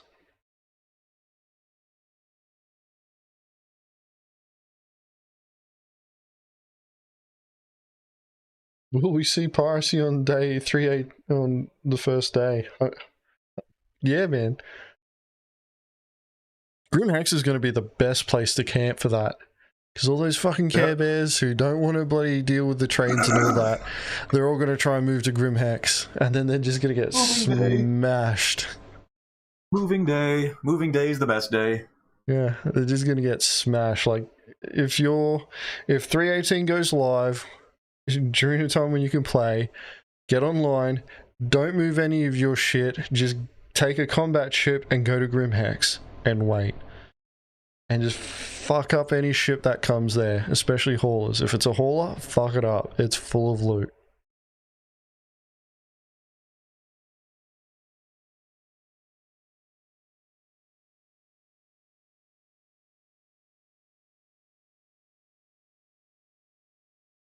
All right, I know let's keep that's this what my going. guys are going to be doing. Yeah. Like, we're almost done. So all in all, time will tell. Be prepared, my fellow haulers, because the early days of 3.18 Live are going to be a doozy. From the day 1 through day 7 bugginess to the swarm of would-be Captain Jack Sparrows, a hauler's life is going to be an interesting one. Perhaps spend it building up that nest egg to start buying cargo later, or buying that first hauler. After all, the Hulle should be available in-game when 3.18 goes live, and it's a beauty. Maybe have a look at my post-wipe earning guide here to bulk out that wallet. Thank you for watching till the end, I appreciate you all. If you enjoyed the video, pop it a like, and if you still haven't subscribed to the channel, now's your chance. Why are you loading Stay from the safe bottom? in the verse, haulers, and I'll catch you all next time. Alright. No.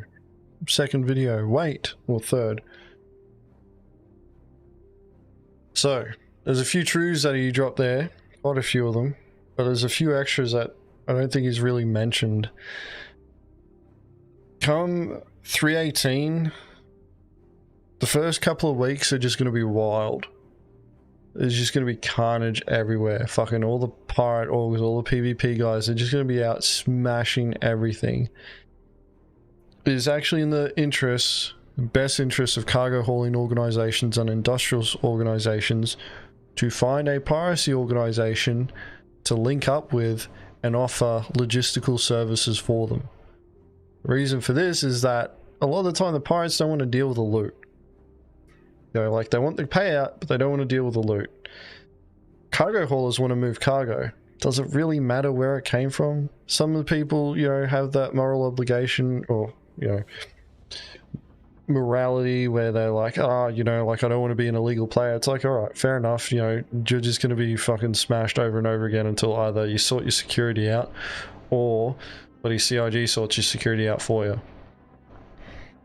Meanwhile, all those cargo haulers who want to engage in, you know, cargo hauling gameplay, they align themselves with a piracy organization, they're more than likely not only going to be able to do their hauling on servers where, you know, like they're less likely, or they've reduced the amount of groups that are going to pirate them by at least one. But that piracy group, when they do make a hit, they're going to be calling up those logistics players and going, hey, we've got this prize here. We'll sell it to you guys for X amount of credits, and you guys just come along, pull all the cargo off, hull scrape the ship, and whatever you make from that is yours.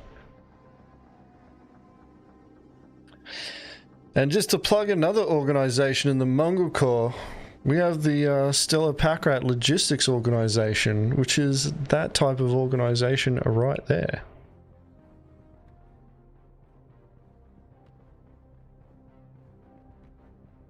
And I'll tell you right now, they've got some pretty good piracy contacts.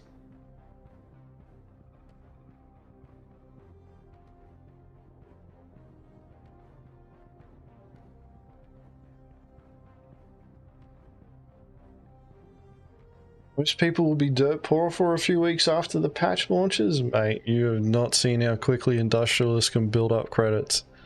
There's actually routes that you can do when you first start after a patch wipe that are quite reliable and quite quiet. There's a scrap trading route that you can do where you're literally moving between rest stops. You never go to a moon. You never go to a planet, you're just moving between rest stops and selling scrap. If you've got a large enough ship, you'll be making, you know, if it's a C2 hauling scrap, 30k per run. Each run takes about 10 to 15 minutes at most. Longest part of it is actually running to the trade terminal. It's 30k one way though, so pretty much it's there and back, you've made 30k. But here's the other side of it is that you're better off doing missions first to make up a lot of credits so that you can then invest in higher commodities. But then you got all the people out there who are going to trade drugs. They're going to go like, yeah, I'm going to try and make that quick bank and get in before everybody else, just like everybody else is fucking thinking. And the pirates will just sit there at the bloody sell points and just wait. And they'll show up. They'll get capped.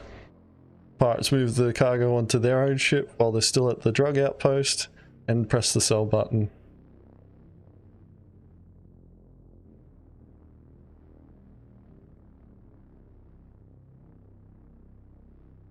And that's the thing is like, you know, for 318 it's going to be crazy, and that's why, like, especially the first couple of weeks, like, players aren't going to be that dirt poor. It's just going to be the smart players are going to be quite rich, and the not so smart players, they're going to be the ones that are dirt poor.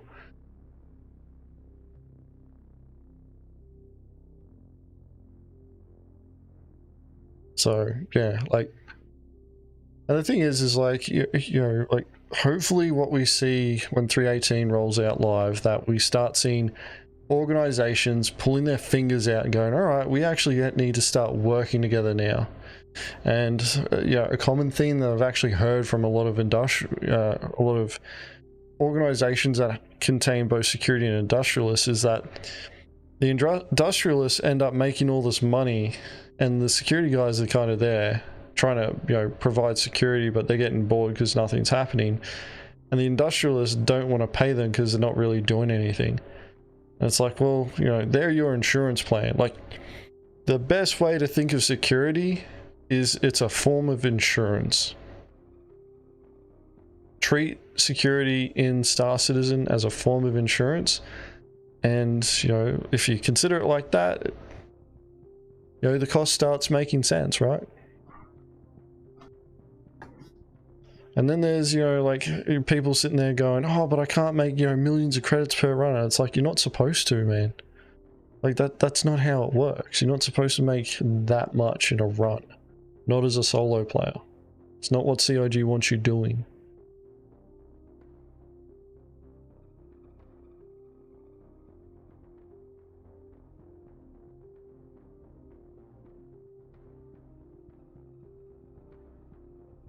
The orphanage is going to be the best place to do salvaging. You're just going to see like vultures just circling around the orphanage, just waiting for fucking ships to show up. Pirate fucking comes in, blaps it, throws a cargo onto it, sells the bloody drugs, you know, fucks off and waits again. Vulture comes down, scoops up all the RMC from the wreck, fucks off to Samson. Gonna be great. So much emergent gameplay is gonna happen. So much. Alright, thank you very much for the sub there, Laszlo. Now, the next video that we're going to move on to is... Where are we? Where is it? I don't know if the topic's dying yet or not. Pretty sure it will soon. I know they've already released another video since this one came out. But the next video is the follow-on from Avenger 1's documentary called Rings. Oh god, here we go. It's like the bat signal, sorry. So, yeah, this one's the, what was it, cheat expose update. Now, we've actually reacted to the, to one of 11's videos already. Just going to switch scenes over here. We've already reacted to the video, I think it was the first one that he released, I can't remember. Quite a few episodes ago now. It's like 12 episodes ago, yeah. So about 3 months ago. A while ago. So yeah, this is their update on what's going on with the whole cheats situation. I've kind of, you know, just skipped through parts of it, so I haven't watched it all the way through. It's about community awareness, which is one of the reasons why I'm showing it. But there's parts of what they're doing that I don't agree with, which I've brought up last week, and I'm gonna fucking bring it up again, but we'll start watching.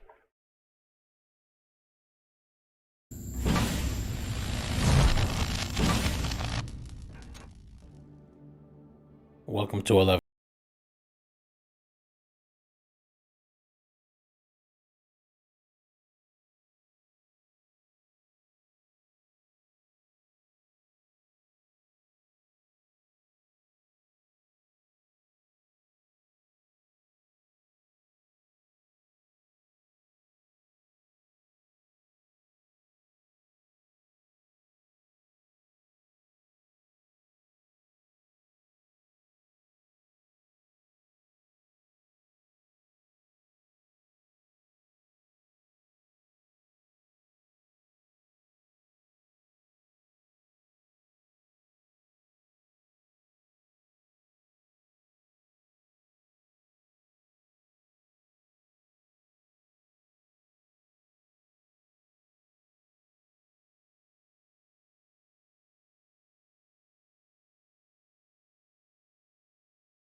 Here's an info dump from our recently deleted Discord server that was created by Ace Toppy.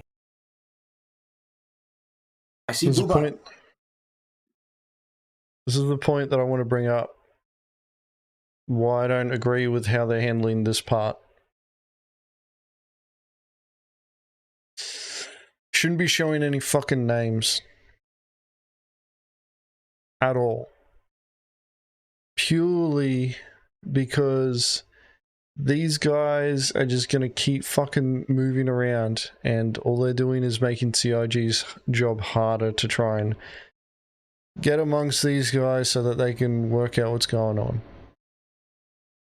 Because that's what most game developers do. They actually infiltrate these hacking rings and bloody try and learn how they're actually achieving these hacks, and then they put the preventative measures in. It's kind of fucking hard to do it if these guys are going, yeah, it's these people here. These are the guys who are doing it. But we don't need to know the name of this guy either. Like that's irrelevant.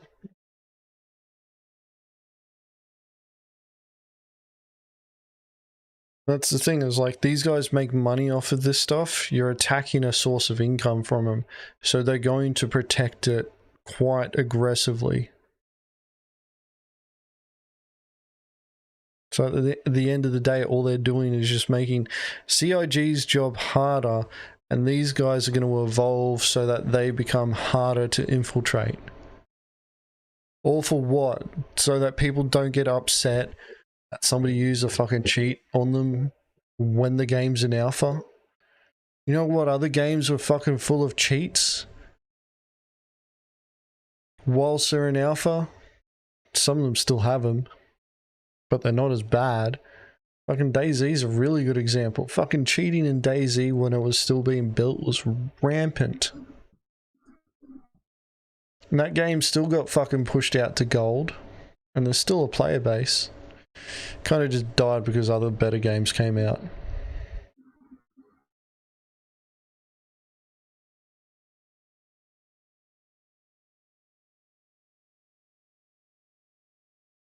And that's the problem, that this, this is a negative aspect of actually, exposing these cheats. And a point that we brought up based on fucking Avenger 1's ridiculous documentary, where he's taking credit for shit that he didn't even fucking do. Like, everybody who's seen this now, seen this shit, they're just going to assume that somebody is hacking if they do something that is out of the ordinary. Right now, we've got a fucking bug in 3.18 that can turn a player invisible.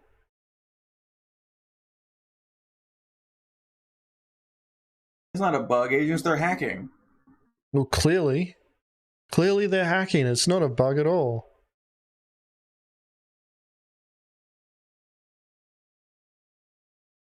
But how can 11 make money by only giving the information to CIG? Making the community aware of the cheats, that's okay. Saying that these are possible things that you could see.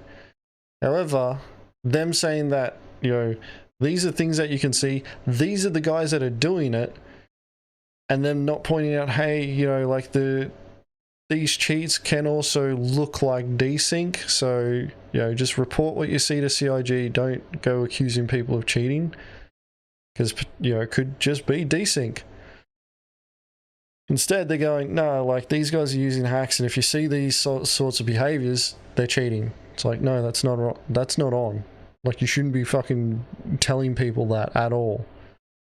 Make them aware of it, show them what it looks like. You don't need to tell them who the fucking clowns are that are making them. That's information for CIG. And then just, like, update as new things come in. Just go, hey, these cheats exist. There's new things that are happening now. Make sure the information also goes to CIG as well. But we don't need to know who this guy is at all. And it doesn't really matter. Like, he could fucking change his name and avatar, and we wouldn't know who they are then.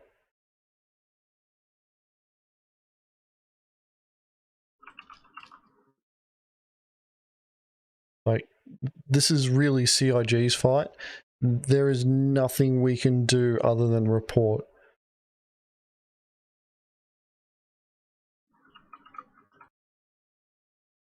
And full of cheaters.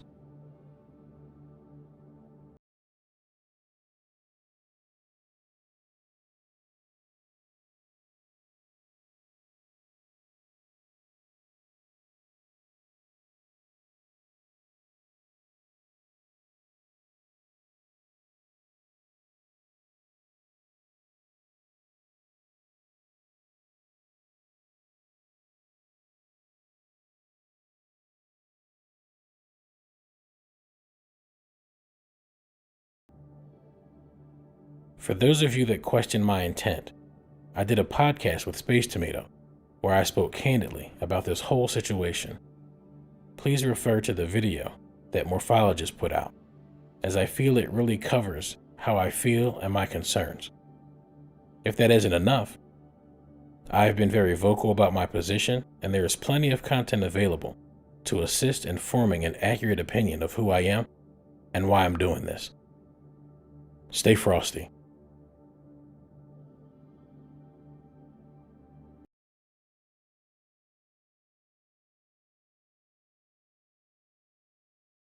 Did you hear that, Agens? You gotta stay frosty. What's the matter with you? Yep. Does it make it easier to bring him in cold? Yeah. Yeah.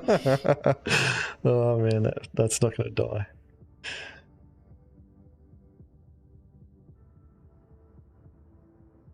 Well, here's the thing: is like on the internet, you do need to make sure that, buddy, you maintain your integrity with your branding. So you got to put a lot more information out there for yourself to prove your credentials, so that people are more inclined to believe you, as opposed to going, yeah, it's just that crazy guy talking about cheats again. Here's the thing though, is that games will always have people trying to cheat in them. They're going to do it in clever ways where it's going to be difficult to pick up on. Calling out these cheats is one thing to make people aware, hey, these cheats exist. Telling people that, hey, these actions that you're witnessing are because of cheats without knowing for sure that they're using cheats and it's not desync, that's not on. The only group that can tell that for sure is CIG. If you're watching video and you're turning around and telling somebody, hey, that guy's cheating over there, when you don't actually know, all you're doing is starting a witch hunt against other players, which I'm not for. I don't like that sort of shit. You know, it's part of the reason why I'm still fucking investigating this excessive griefing claim that CIG, or warning that CIG gave Captain Dirty. Now, I want to show you guys something. Who sent the link? Who sent it? No, somebody was good. They do it. God damn it. Maybe it was in general chat on the public server. I've lost the link. I've lost the link. Is it a Spectrum link? No. I mean, I'm looking on Gilded for who provided a link to me. I've got the link ready. I just wanted to get the name to credit them. What link is it? Like, what's the link? Well, so a couple of years back, it's nearly 2 years ago. It's Captain in the discussion Burks. chat. Captain Burks, is it? Yeah. It's in the, discussion chat.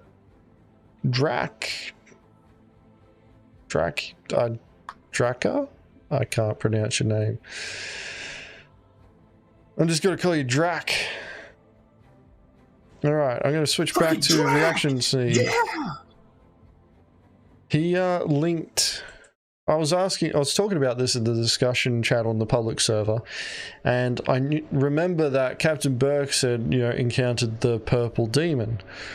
Well, you know, I was looking for the clips from his stream, and fucking my eyes are painted on because I couldn't fucking find them. Drac found them. So yeah, like, you want an example of obvious hacks? Here's an obvious example of somebody fucking hacking.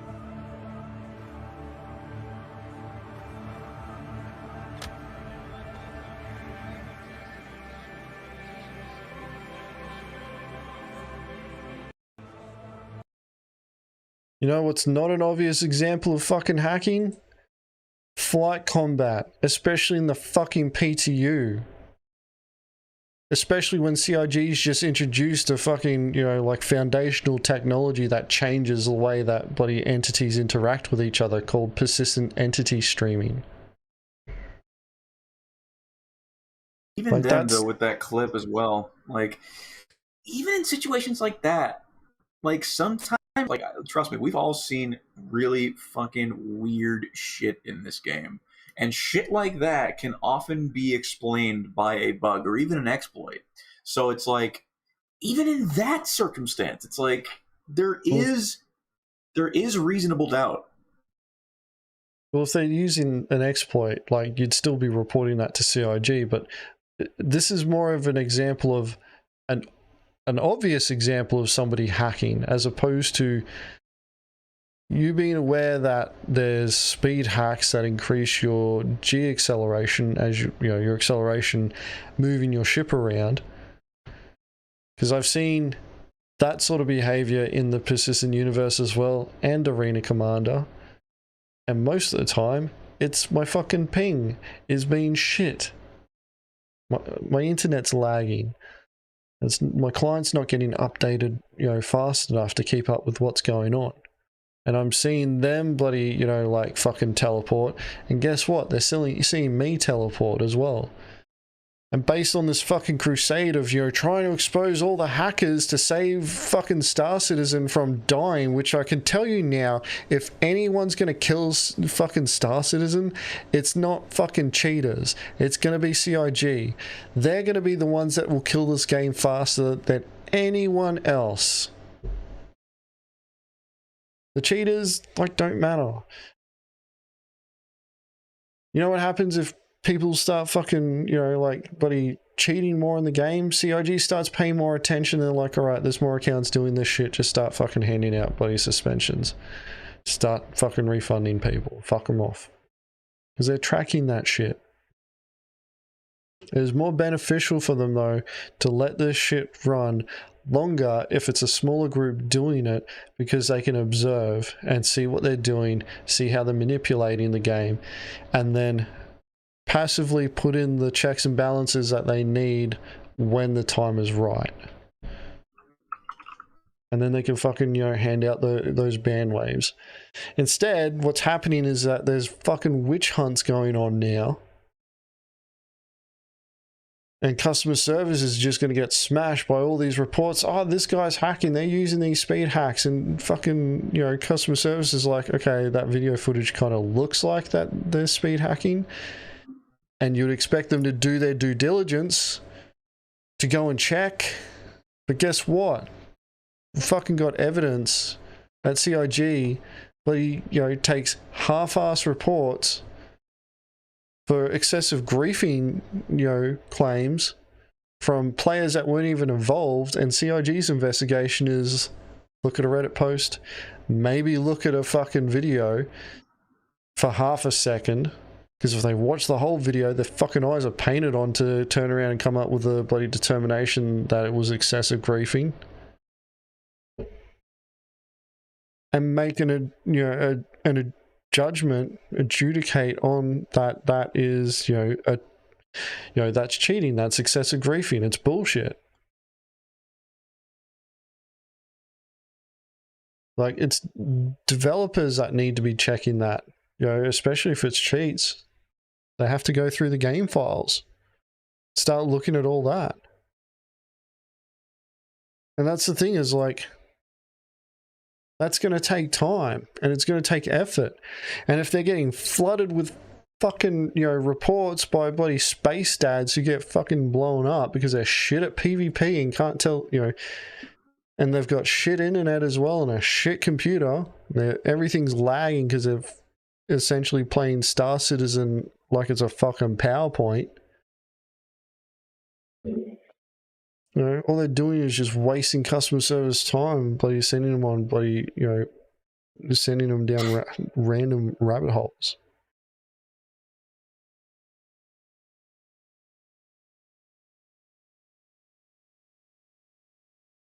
Show you this one as well, and then we'll oh, can someone clip it for me? Just video. clip like me talking right now with the QR code up. I was exactly. Yo, listen, here's my demands. All right, hacker, I want 10 million AUEC, I want 1 billion merits, and I want a javelin in the next 30 minutes, or I'm saying this to CIG. These are my demands. Yo, he killed me still. All right, that's fine. I don't negotiate with terrorists anyways. I don't negotiate with terrorists anyways. So what Burks is actually trying to do here, and part of the reason why he's baiting out the fucking hacker, is he's got his QR code up, which actually has the server information there, so that CIG, who would more than likely be watching the stream right there, would be getting this information to work out the server that they're on, working out where Burks is, because they already know that he's at QRF, and they'd be looking at the game logs of who killed him last to work out who actually did the hacking. And that's what I mean, is like, customer service can't do that shit. That's developers looking into that.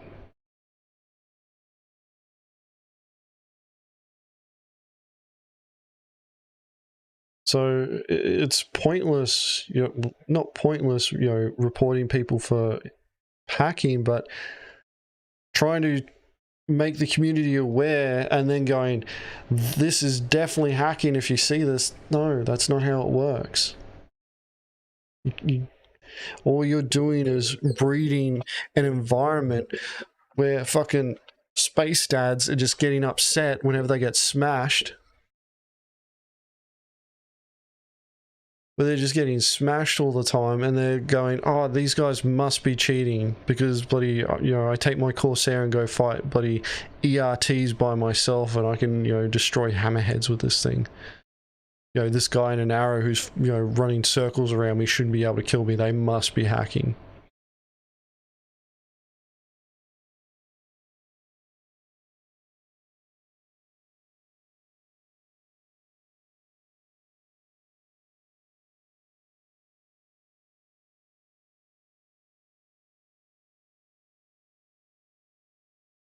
Yeah.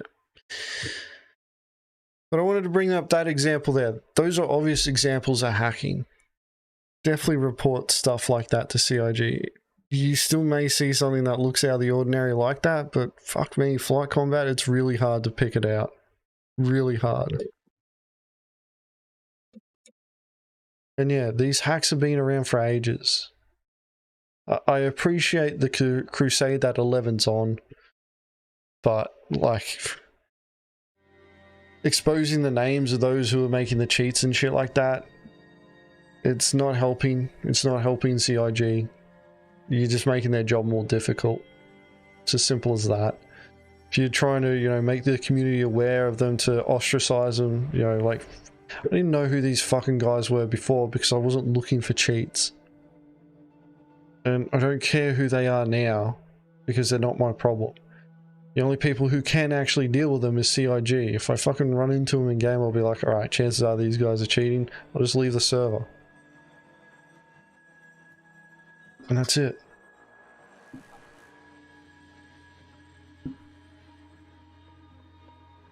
It's not raising awareness. It's not raising awareness in a good way. Just make people aware that these cheats exist. You know, this is what the speed hack looks like. You know, people can do this. They can teleport around. If you see something that you think might be hacking, you know, report it to CIG. Just be aware though, the game is still in alpha, so what you think might be hacking could also just be the servers fucking taking a dump.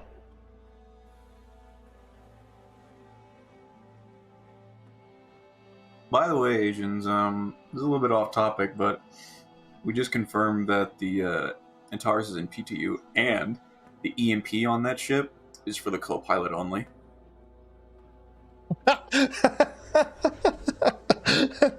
Oh my god, it's a Warlock DS. It's the worst. It's a Warlock DS. It's the worst ship in the game now. It is a dog shit ship. Well, you don't need, like, EMP distortion damage is useless anyway in 318, so you don't even need to worry about a co-pilot. Just take it for the fucking for the QED. It is the most redundant ship in this game. It's like just a big button. No, 2 buttons. Charge, discharge. Oh man, that's so fucking dumb. CIG made such an awful decision by creating this ship. No, I'd say it's useless in every. It's worse than a regular Scorpius. It's a fucking terrible EMP, and it's a fucking worse QED than the blue or the fucking Mantis. Like, it's just bad. Like, it's not like there is nothing that the fucking Antares has that is better than its counterparts in its class. Like, they're just it's the most Dobbs, redundant. you are forgetting awful, about the most important part here, Dobbs. You're forgetting about the most important part. All right, its wings open up in the shape of an X. Wow. What would we change for the Antares? I just wouldn't have made the Antares in the first place, to be honest. Like, it just... There's no reason for it. It's the Rock DS of heavy fighters. There you go. It's the Rock DS of heavy fighters. There is zero reason to ever use a fucking In fact, Antares. I'm pretty sure like, that the Rock DS is going to be more useful. This is going to be the piracy ship. This is going to be the go-to piracy ship of fucking 318. It's like, are you like, anyone that says that is fucking dumb. I'm sorry, you're just stupid. You're you're really just dumb. There was the potential, it's so stupid, where it could be good for piracy in the sense where if distortion damage, was working the way that it was in 316, having a couple of Scorpiuses there where the pilot can control both the QED and the EMP, because there's no reason why they shouldn't be able to fucking do both. But they control both. And the guy in the back, I don't know what the fuck they're going to do. To be honest, they should have just fucked off that second seat and gone, yeah, there's not enough room in the back because of the fucking EMP. Anyway, like, it provides levels of redundancy that, like, if you lose an EMP or you lose a QED, you've got a backup. You can have somebody quickly switch over. Like, that's the thing, is like, it provides redundancy. You've got two, my saying, one is none, two is one. Like, 2 Antares, provides you that fucking redundancy there. That's an advantage. But fuck me, like, the co-pilot just sits there and just slaps one button, charge, slaps the second button, discharge. Alright, now I gotta wait, what was it, 27 seconds? It's so stupid. It is so stupid. Why the fuck would whoever came up with this design is they're just sitting there going, all right, what's the stupidest way that they're testing us? What they're doing is they're testing us. The CIG is testing us right now. They're going, what's the stupidest way that we can get money from these guys? Like, we've already gotten them buying JPEGs. Let's make shit JPEGs that are so shit that they don't make sense. Especially, and we'll release them when we're going into a patch where, part of it is completely redundant. Like, distortion damage is just not worth using. It's not worth using in the next patch. It couldn't have come out at a worse time either. Like, that shit is quite literally a pile of junk, and anyone that uses it legitimately to try to do piracy or even bounty hunting, you're just dumb. You're dumb. I'm sorry.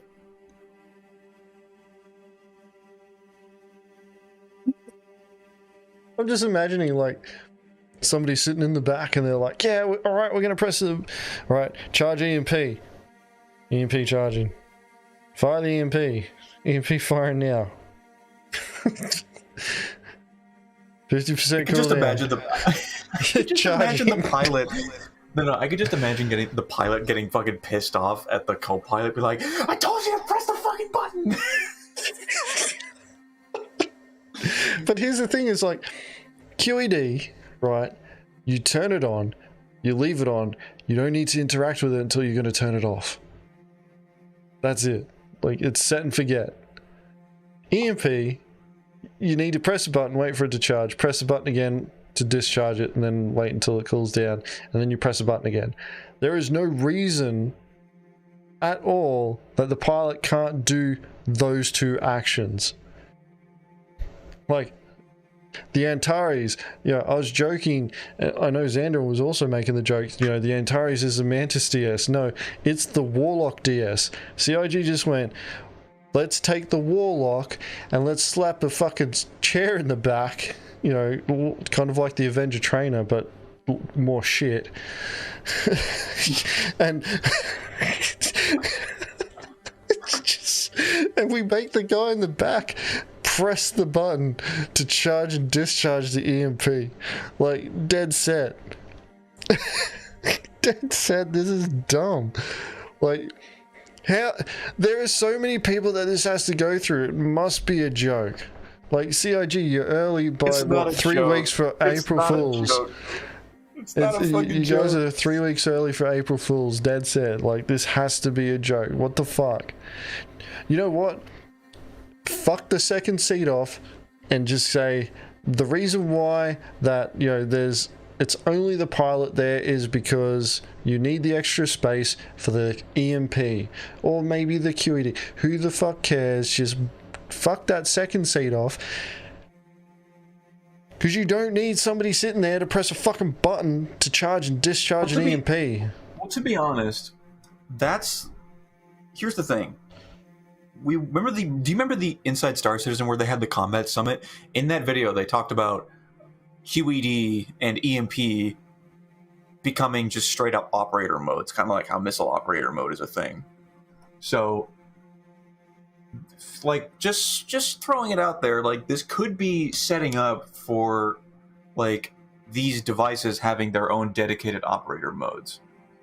For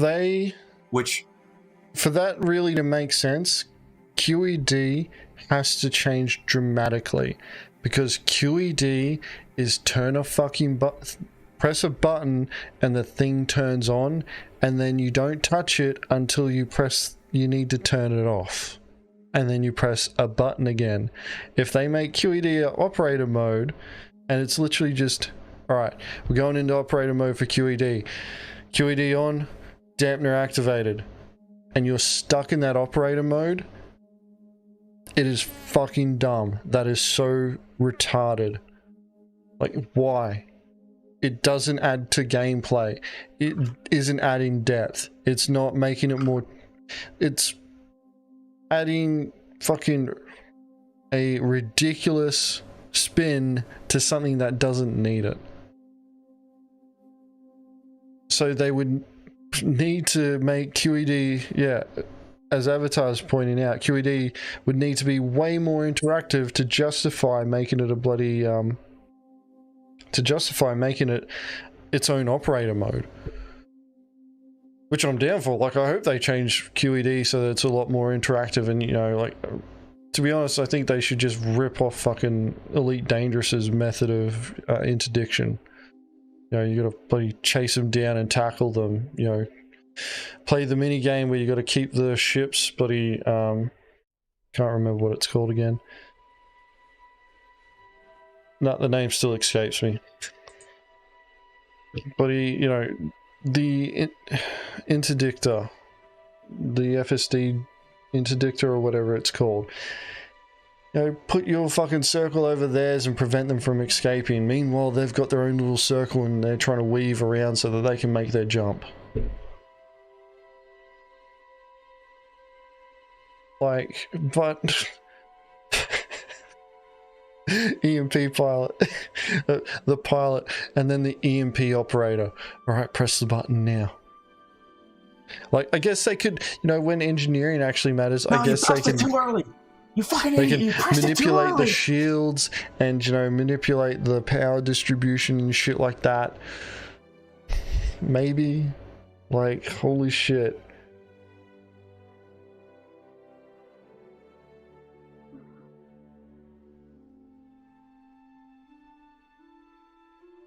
Jesus, man. Oh, God.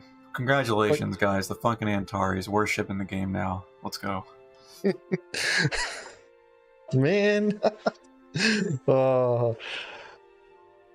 I wonder if I've got it because I'm ETF. I'll have to check later. Alright. Oh, We're God. gonna move on. Oh, no. If I have it, I'm just gonna ram it into the ground. Because that's what it deserves. Oh man, could you imagine that? Like CIG, they're checking their statistics and they're like, we're seeing a lot of reports here of bloody Antares just getting smashed into the ground over and over again. Does anybody have an explanation for this? It's because the ship that you made is an absolute pile of garbage. Yeah, Motar, I can tell you right now, anybody making any suggestions on making QED or making QED posts and suggestions are just going to get shot down a lot of the time because the fucking Care Bears don't want QED to exist.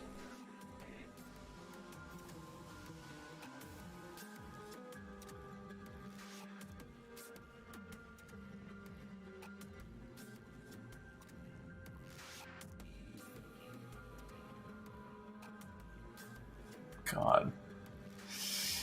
Whew, Okay, man. Warlock DS. I'm gonna have to change. Like I was planning on doing a review, and I'll probably have to grab the audio from this one, you know, in my reaction to hearing the news. But I did a reaction, I think it was like 2 weeks ago, to the Antares based on leaked information, and I'm like, yeah, it could be this. Also talked a little bit about it on Mike's Answer the Call a couple of weeks back. You know, like my plan was to get the reactions, do a bit of flying in it, you know, test it out, see how it goes. Holy shit, if EMP is the, you know, all that's, if EMP is only operated by the co-pilot seat, man, I'm just gonna roast the fuck out of it. Roast it's confirmed. It is. Shit. It's confirmed, Agens. Like, yeah. Hopefully it's only, Cutlets. like, Well, it could change by the time we get it. Like if Cutlet's testing it now, because he probably is.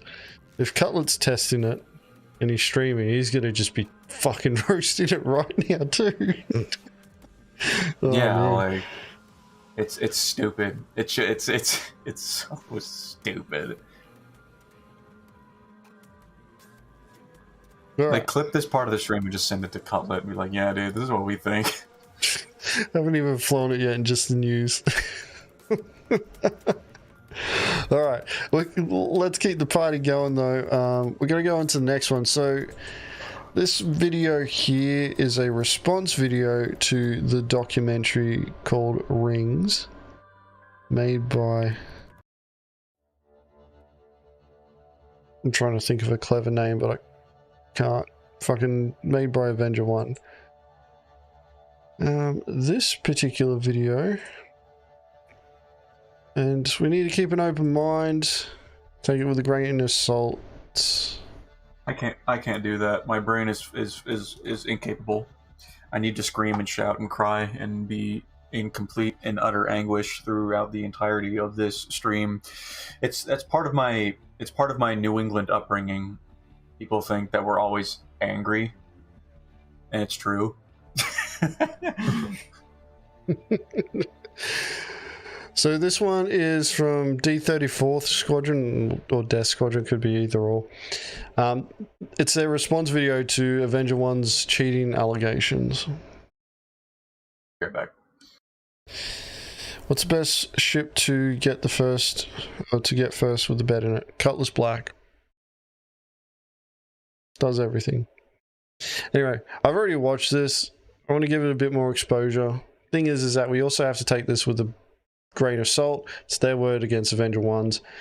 I don't like how Avenger 1's called out somebody and, you know, like, they're using the shit that 11 has, you know, worked out, and they're all going, yeah, this guy's cheating, and fucking, you know, like, somebody brought up a really good point that if on the cheating, the hacking Discord, whatever the fuck they call it, why are they asking who this person is? If this guy was cheating, they would already know who they are and would be trying to contact him directly. They wouldn't need to ask publicly, hey, who's this guy? Right?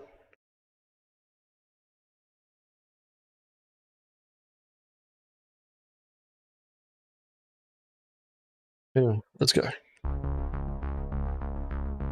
Avenger 1 accused my org member of hacking in Star Citizen.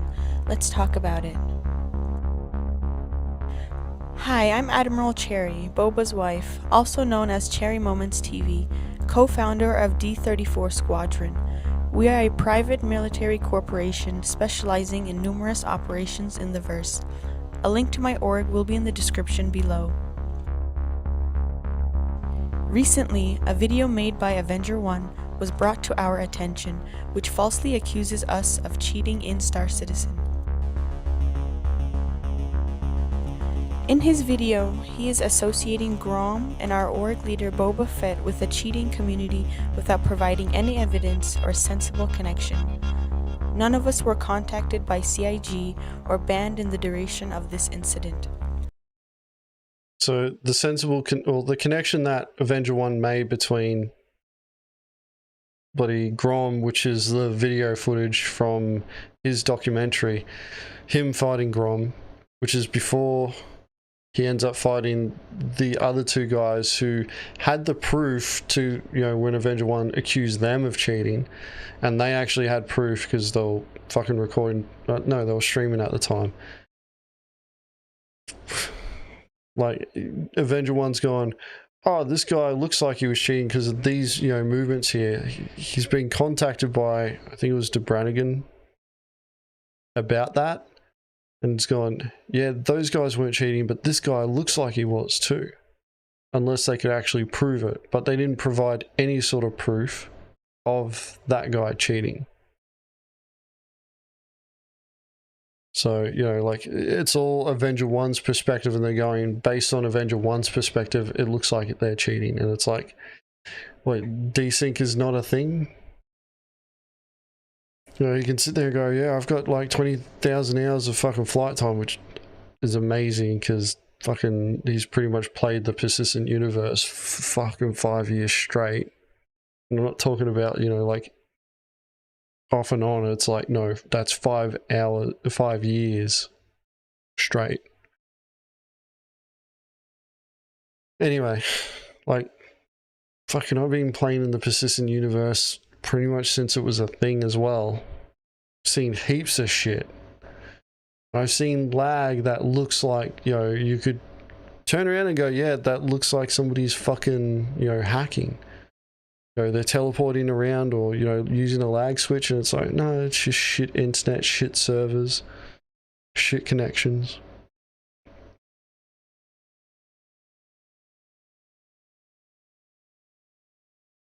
And yeah, like, they've just turned around and accused somebody of cheating. It's like fucking, and they've just plastered it all over the internet.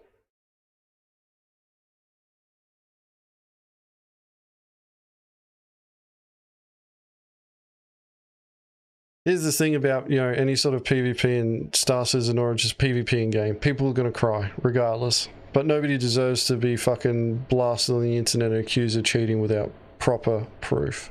If you got proof that somebody's cheating, you don't need to blast it across the internet. Fucking send it to the developers and they'll sort it out. Afterwards, he claims we have caught the cheater without any sufficient evidence. In the video, he says D34 has been silent while he's been reaching out to us. That couldn't be further from the truth. Our spokesperson, Uncle Bruce, had been a part of his Discord community for a great deal of time, joining them in their many PvP training events. With that being said, on the day we encountered Avenger 1 and were accused of cheating, Uncle Bruce attempted to reach out to him to clarify those claims, yet he was ignored, then met with a ban from the server. Our leader hadn't been contacted. Avenger 1 only reached out to him a couple of days ago on the 19th of February. He is yet to get a response from Avenger 1.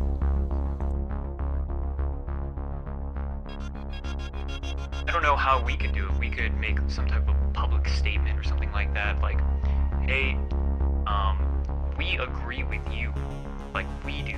We personally agree with you in your assessment. I think Rom looks like he's cheating here. Yeah, I genuinely think you're talking about.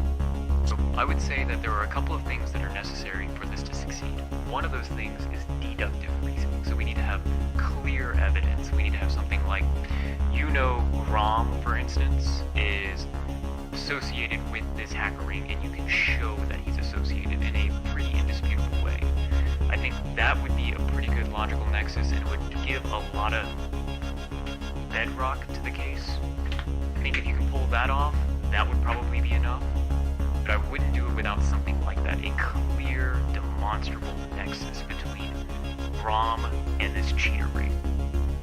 We set out to make sure we put all the puzzle pieces together, and Ace Toppy was at the top of that list.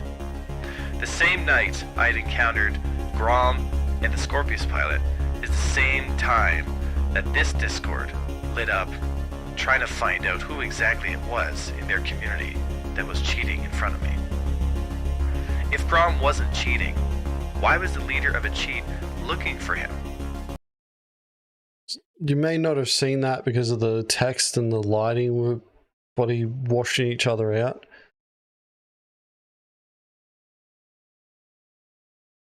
But it's the same time that this Discord lit up trying to find out who exactly it was in their community that was cheating in front of me. If Grom wasn't cheating, why was the leader of a cheat? So it says if Grom was a part of their community, wouldn't they already know him?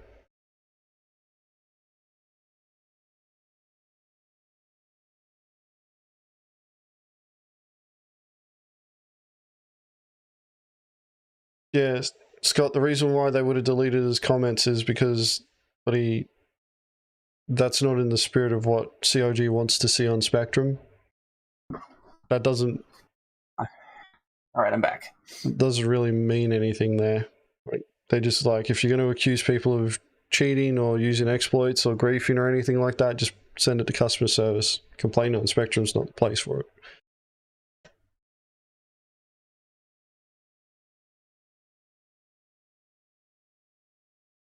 It's always possible, Nelson. But here's the other thing about that is like, what we saw in that video may look sus, but at the same time you could also put that down to lag. Like, it could be cheating or it could be lag. But for them to sit there and say, yeah, they're looking for this guy on the cheating, Discord, it's like, so what? That's not a correlation between that guy being a cheater and them witnessing them using cheats.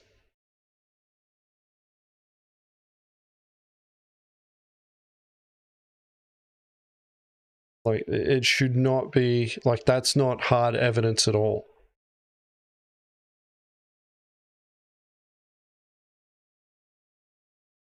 The thing is like, you can't blame these people for wanting to defend themselves against an accusation. Like, Avenger 1 does have influence within the Star Citizen community.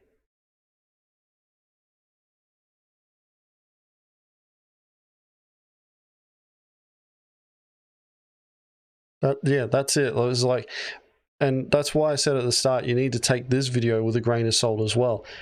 Nobody has hard evidence on this, and that's why I keep saying, like, yeah, you report it to CIG because the only people who can actually check are the developers. Looking for him.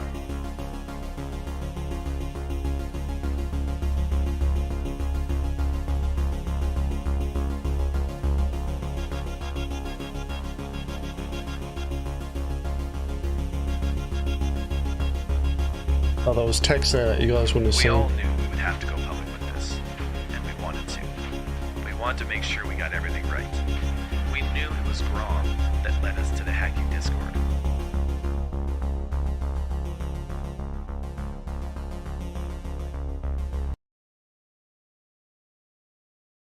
They've actually got a really good point here. How did Grom lead them to the hacking Discord?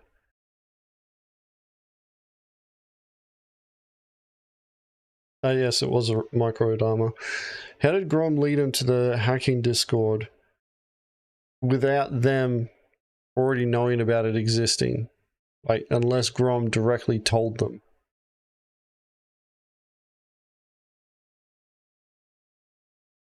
And maybe Grom was the link in the cheating ring all along.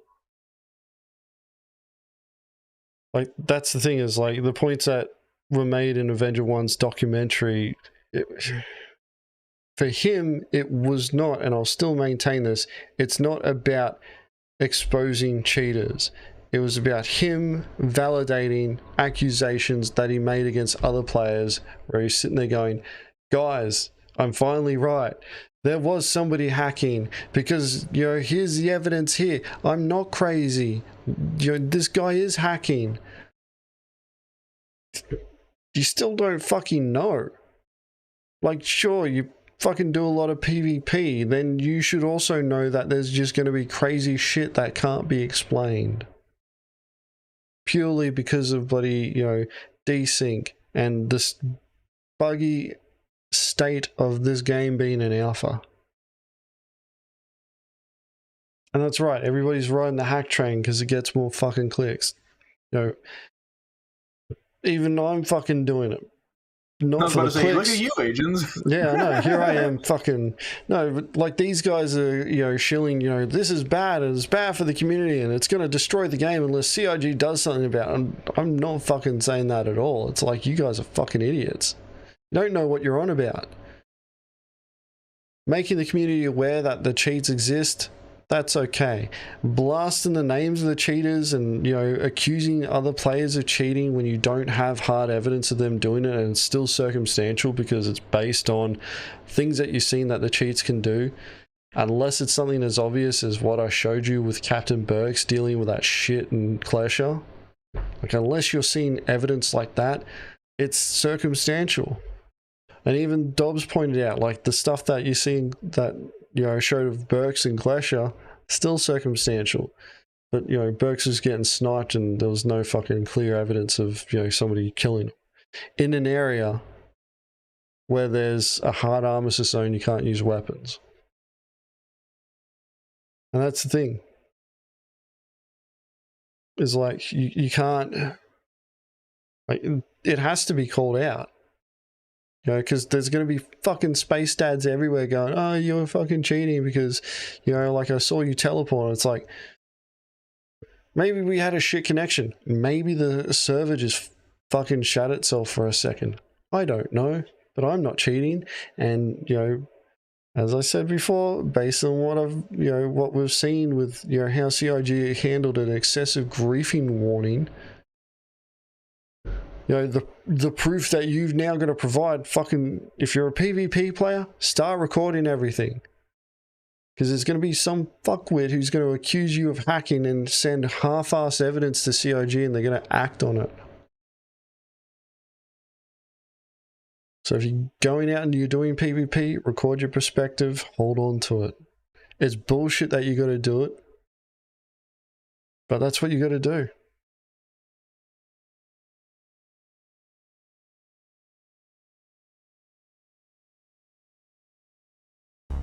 Or at the very least, it led me there. 11 and Brannigan have been hunting these men for years, and we knew what I saw that night was definitely cheating. After being around this game for a long time, I knew what I was seeing, but I had no proof. That's a load of shit. That is 100% load of shit, because he fought two guys afterwards that were bloody moving like that too, and he accused them of cheating. And then they came back with proof and went, no, we're not cheating, it was just lag. It's like, for fuck's sakes, like... Man... We have yet to see a connection between D34 and the hacking community. On December 22nd, D34 took charge of Jumptown from the server. Avenger 1 showed up in an Anvil Hurricane. He was immediately attacked by 5 of our members. He and his gunner died via Eclipse Torque moments later. Then he claimed hacks of the His false allegations are pure conjecture. Days go by. Avenger 1 uploads his apology video addressing my org along with other PvPers. He did not reach out to any of us in regards to our incident over Jumptown. Nonetheless, after his apology video, D34 and I put this incident behind us.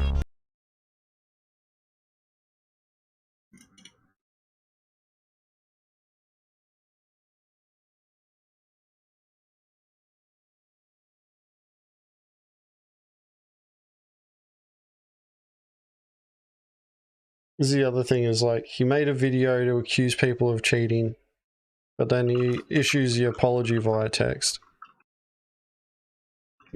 What pisses me off is the fucking simps. Like, that's what they are, they're simps. Fucking A1 simps. Because they go, you know, oh, I can't believe I'm in the fucking chat with Avenger 1. He's just another fucking dude. Man.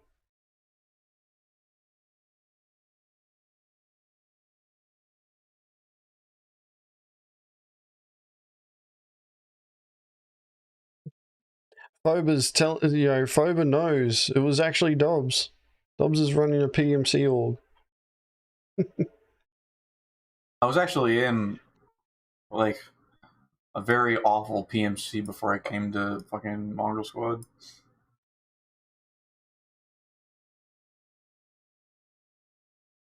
Cat. Got a cat sleeping at my feet, and I move my feet, and it bloody freaks out and scratches me. Put him on camera! No. Just scratched the shit out of my arms trying to pick her up.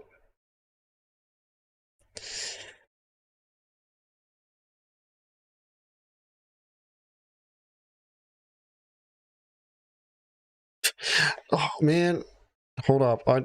Alexandru is fucking dropping bloody truth bombs like a A2 at Jumptown. I need to move stuff. Chat right there. And fucking, where are we? Camera. Okay, background. Actually, yes. And camera background. All right. We don't see the whole comment, but Alexandru down here, I want to highlight the bottom part. Fucking, let's chat, dude. Called you a cheater, broadcasting his opinion to probably 200 people watching, including me. Can't see that part there. You literally had to create this 45-minute video to clean your honor, and then you just happily wagging your tail first time he speaks to you. At least ask him to apologize, Jesus. Like, fucking oath. 100%. I can't scroll up because of the video. We'd actually need to go to this video, video comments. But yeah, man, 100%. I would have fucking told Avenger 1 to pull his head in. 100%.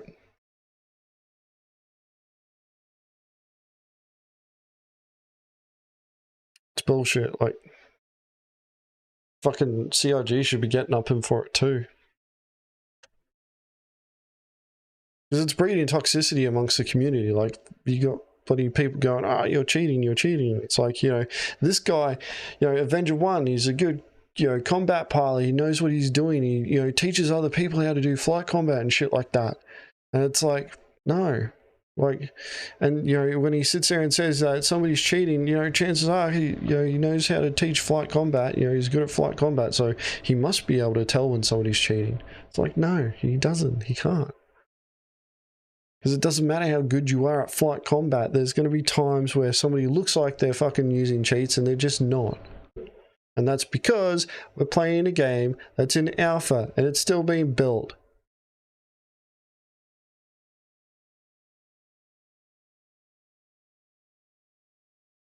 Nelson, drop in the fucking comment in the chat there. There you go.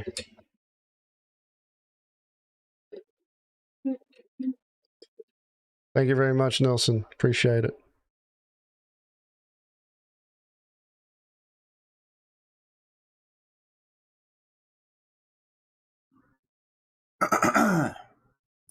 Excuse me. Anyway, we should finish this video off. We got another 3 minutes. Yeah, like, this is pissing me off more and more. Have some strength, agents. That's all it takes.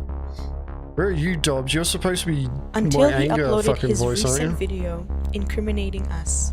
What? Am I not entitled to We a condone fucking any break? kind of cheating Nah. and breach of CIG's Not terms this of time. service. This We should urge be. CIG You should be to look into raging this the whole matter. time. You can help by sharing this video. More of the Star Citizen community and staff need to look into this hacking ring. Better If be we are pissed to off than find pissed any on. hackers or cheaters I know some within people are our into org, that. they will be removed and banned immediately.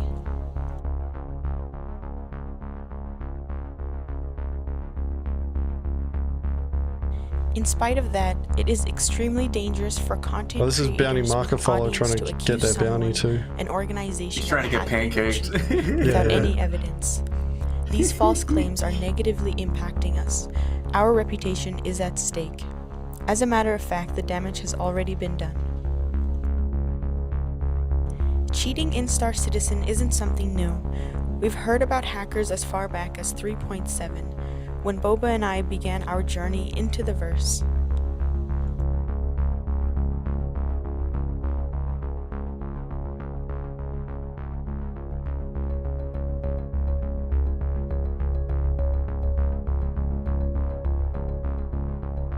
I love the music.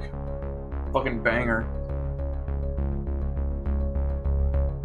Some cat jams in chat.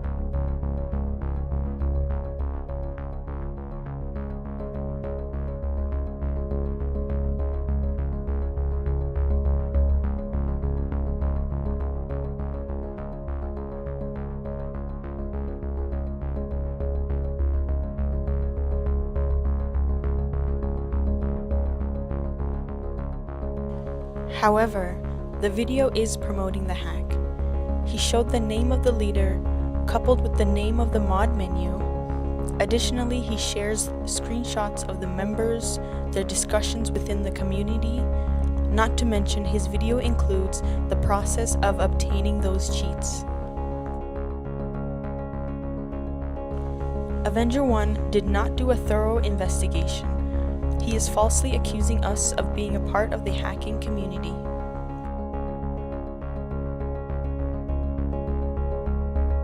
If you like this video, please like and subscribe. Click the bell icon to get new video updates.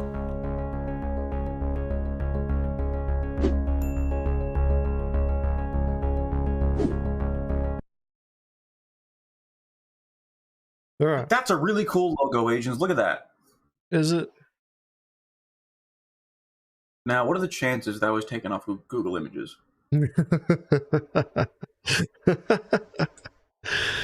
Oh man.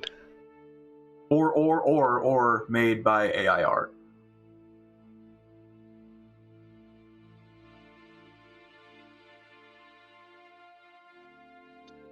Probably an AI. Here's the thing about this particular scenario. It doesn't matter who's done accusing in the past.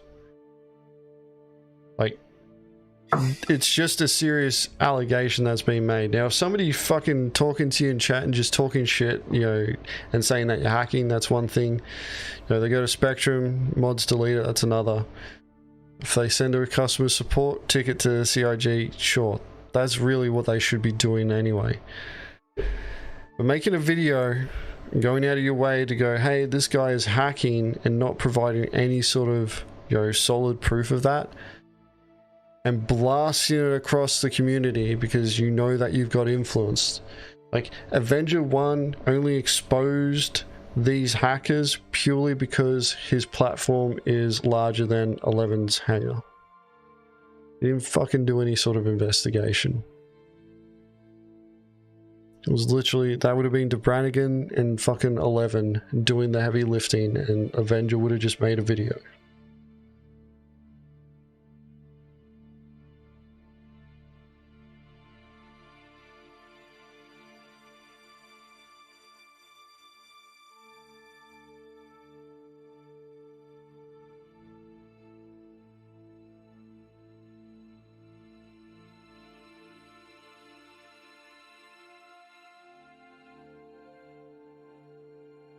Well, then report it to CIG, Scott. Like, that's the thing, is like, there's nothing that anybody else can do about this other than CIG. And if they do anything about it at all, it's entirely on them. And that's, you know, but sitting there and going, oh, it's karma, like, that doesn't help at all. Like, fucking, it's not helping. It's just breeding that worse environment that's happening. It just means that somebody larger than these guys is doing the exact same thing as what happened to you. Doesn't help. Doesn't make anything better. You may feel a bit better that they, you know, like, are getting what you consider their comeuppance, but all it's doing is, amongst the wider community, breeding more toxicity in this scenario. Doesn't help at all. Like, nobody should be blasting other people's names across the internet and accusing them of fucking cheating at all.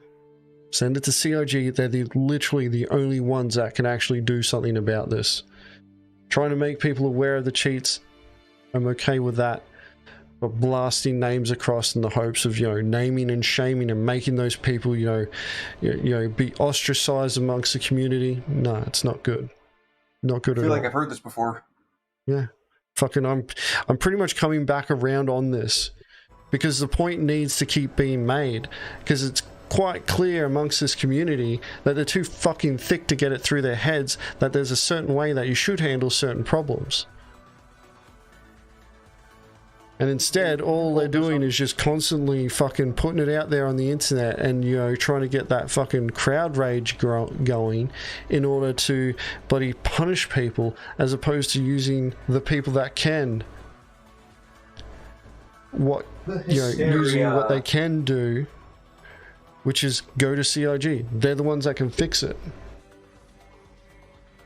So do that. Go to CIG and, you know, tell them what's going on, and then you're just gonna have to wait, because it's not gonna get fixed overnight. Oh my god, there was a dryer sheet inside my hoodie. Holy shit. Love it when that happens.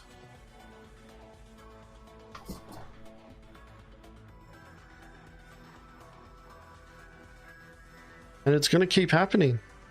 It's going to keep happening. Like, people, you know, like, you're going to play the game. It's going to look like you're fucking cheating to them. They're going to look like they're cheating to you. You're going to send your reports to CIG. People are going to fucking, you know, make accusations. That's it.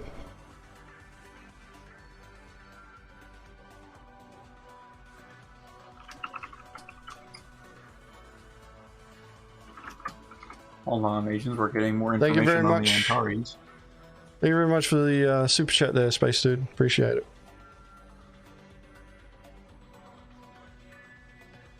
Like, even this investigation that I'm doing into Captain Dirty's excessive griefing warning and, you know, CIG's process and all that sort of stuff. Like, even then, I'm trying to be wary of what information I do and don't expose. Agens, Space Cutlet has the Antares now.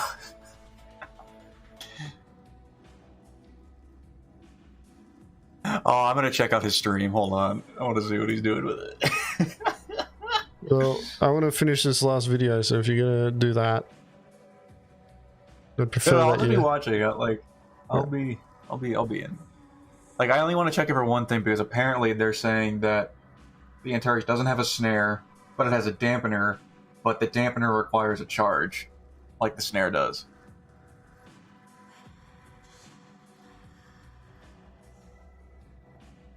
All right.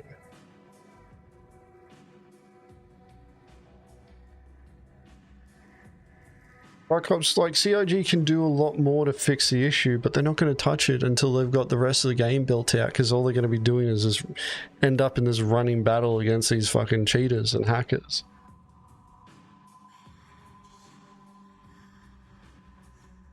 And that's the thing is, like, you know, people are like, it's unrealistic to record your play sessions. Well, fucking because of people making these accusations like Avenger 1 without definitive proof.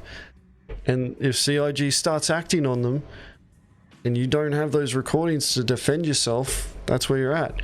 And that's really, you know, like my point is, you know, like, it's not helping because it is unreasonable that you have to record. But it's the best defense that I can offer you to, you know, fight against people making false accusations against you. It's the best way to defend against, you know, griefing accusations. It's the best way to defend against, you know, accusations of cheating, hacking, all that sort of stuff. It's the only way that you can provide proof to fight back and push back on this sort of stuff, because you're going to have to. Because there's too many people out there who, you know, have fucking main character syndrome that think that the way that the world works is that it gives everything to them. And if they see something that they think is wrong, from their perspective, they're always right. And they're going to fucking, you know, report and make a, you know, kick up a big stink about it. Like, blasting the names of all those hackers and cheaters across the internet isn't going to make CIG's job easier, and it's not going to ostracize them from the community as much as what they think. It just doesn't help. Make people aware of the hacks. You don't need to tell the fucking names. The only people who need to know names are CIG. That is it. Alright, let's move on. I knew that this video was going to upset me. I knew it, and I planned for this. So the last video for the stream, I haven't watched it yet, and I'm kind of leaning on this guy to pull through for me.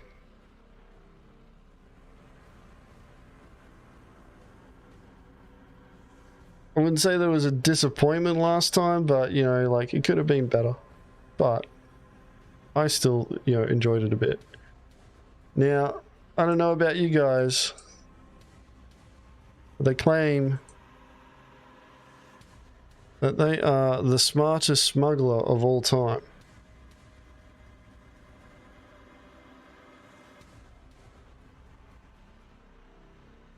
I don't know, man. I think it's a pretty big claim. Problems from shameless corruption to rampant poverty to rolling electricity blackouts. Yeah, you know what I know, what everybody knows it. Can confirm South African here, send electricity please. Oh man, that I am so glad I don't live there. I am simply a product of my environment, and therefore seek out any means necessary to keep my head above water in both the bleak modern dystopia of real life and the grim dark unholy future of our ludicrous space game. With that pointless justification of my future unjustifiable actions out of the way, let's begin. We're in an Origin Junkworks 350R now for some reason, and as you know, all good ships have a name, so I decided to call this one Be Right Back. I've been having a lot of fun smuggling slam from the notorious stash houses around Crusader to make sick fake space money profits, and as an added bonus, sometimes high stakes piracy gameplay gets added into the mix when other competitive crack smugglers get involved. My keen analytical business orientated smooth brain kept trying to find an answer to the biggest question of the smuggling gameplay loop. Why do you need to spend money on the slam to make money selling the slam? Surely there must be some way to negate this upfront cost and turn the expensive magic space nose candy into pure holy profits without the buy-in. Then this happened. Any trade lanes established yet? Have you heard of slam? I replied. No. There are slam routes that are pretty profitable. Yes. Okay. Is it in the forums how they work? After everything I've endured in this ludicrous space game, it felt as if the butt cheeks belonging to the god of holy fake space money profits had spread wide open and produced unto me an opportunity right into my averagely endowed lap. I invited them to a party and explained where and how they could procure slam and suggested we meet up at private property on Selen. He was on his way from Hurston, so I decided to do a quick weapon run on Daymar because I'm like an evil version of Batman now and I'm always prepared. Hashtag remember the salvage wars. I'm up. Nice. Take his go see it. I told my new friend that I would make sure that private property was clear of any ne'er-do-wells, so all that was left to do was arrive and wait.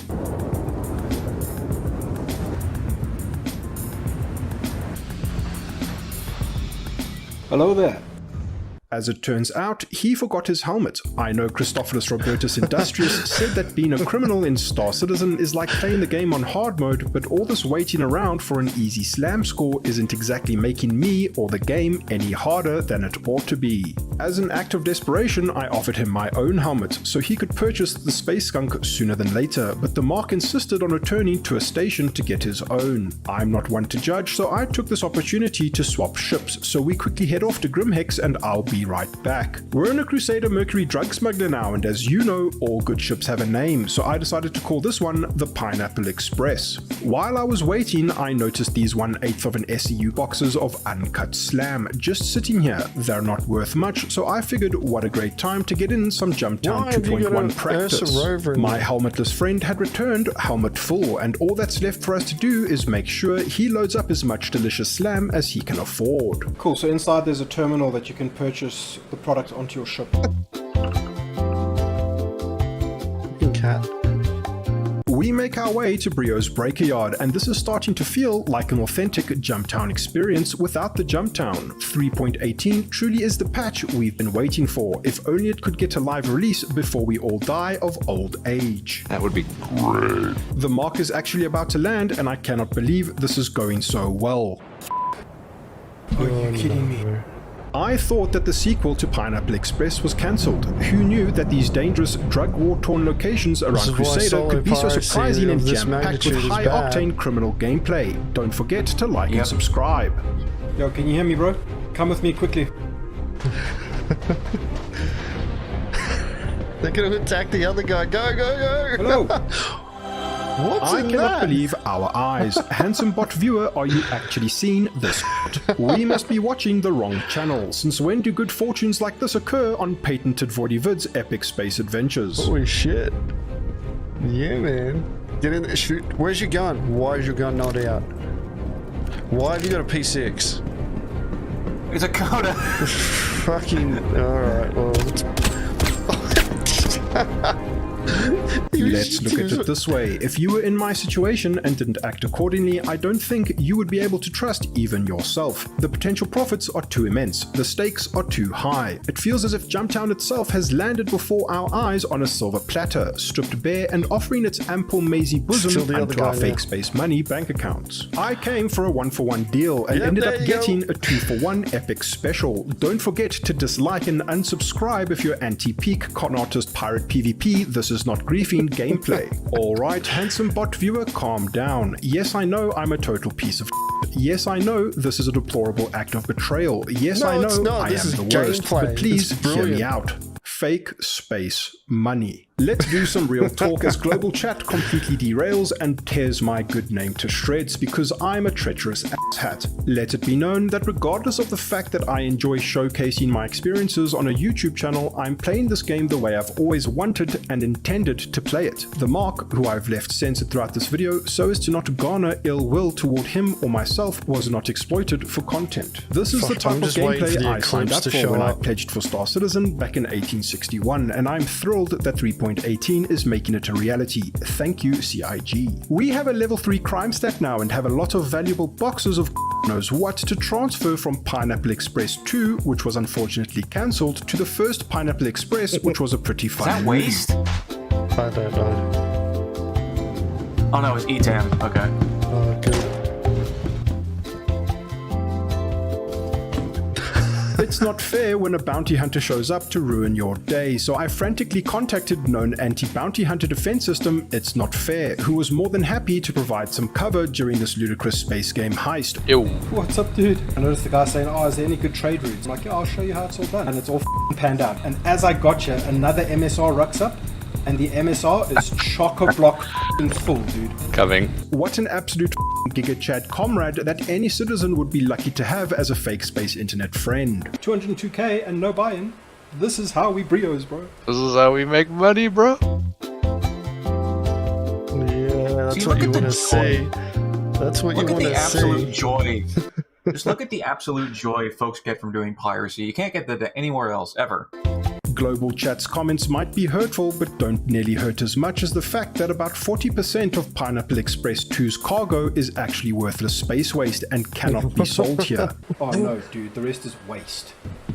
I was my right. cargo It is hold is a waste. mess. Okay, so I'm going to sit and after this Cromstar. I'm going to go shut down the Comrade. The griefing versus piracy debate has been raging on.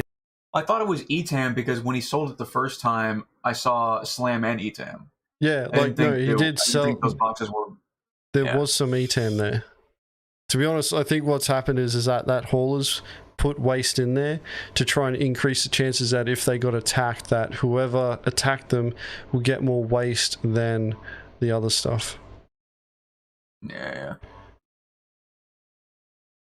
In Star Citizen for a very long time, so I decided to document this experience to constructively add to the debate. Feel free to comment below and angrily smash away at your keyboard or frantically tap away at your mobile device's screen to add to the conversation on whether exploiting a pure and innocent, although mildly rude, how rude, Star Citizen for fake space money profits like this belongs in the griefing pot or the piracy pot. It will be really great engagement for the channel. I mean, it will help the community.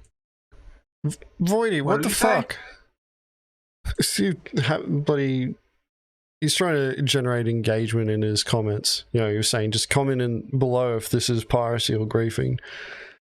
Oh, fuck off, Why dude. is this Like, even a that's question? So stupid. Why is this That's even a so question? stupid. Like, I can tell you from experience, they're gonna fucking do it anyway. You don't need to ask them. 2, 100% piracy. It's called an inside man job. It's fucking piracy. The Kovalex mission is based on an inside man job. That goes wrong. CIG encourages this shit. You're being a pirate. You didn't pay for that cargo. You stole it. Doesn't matter if bloody you stole it at the location where they're bloody selling at the end. That's okay. You still stole it. Piracy. Gaining the trust of some fucking noob. Doesn't matter. Piracy. You taught them a lesson. You helped them. Community get to the bottom of this age-old, non-consensual PvP debate. There's a bounty hunter on me. Go, go, go. Oh, geez, soft hit. Soft hit, soft hit. I'm alive. I'm alive. Get out of the ship, go. Yeah, you're not gonna make it. You're not gonna make it. No, he Okay, blocked you. Dude, damn it, he blocked the hot death. EVA is so well, shit, never man. mind. So and shit with that, now. we're back in the big Klesher space house, but over 1 million credits richer. The moral of the story is that if you see a sketchy with my name in global chat, you should probably avoid him. Thank you, channel patrons, for all your support. Your incredible generosity continues to blow me away. Thinking of pledging to this ludicrous space game? Then use one of the referral codes on screen now for a free 5,000 starting credits. If you enjoy my content and are interested in supporting the channel beyond a like and a subscribe, check the links in the description. It genuinely helps me to continue producing these videos. Thank you so much for watching. I'll see you around the verse. Cheers.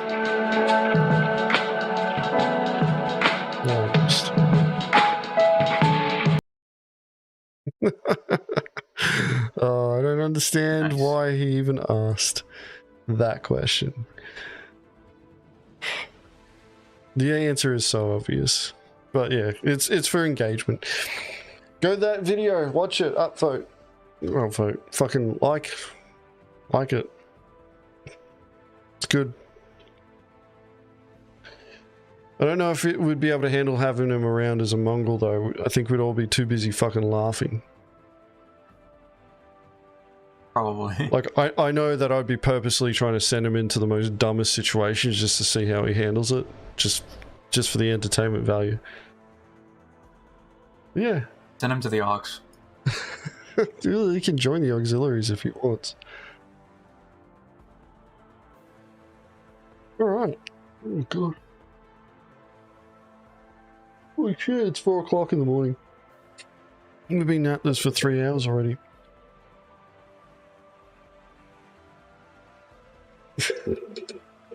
How did Cutlass get the Antares? I have no idea. Maybe he Could gave be streamer privileges. Could be Evocati privileges. I don't know. Yeah. Yeah, like, don't trust global chat at all. Do not trust global chat at all. I'm not saying that Cutlet is Evocati. I don't know, but like, it is a possibility for people that are in Ibikati to get it. Yeah.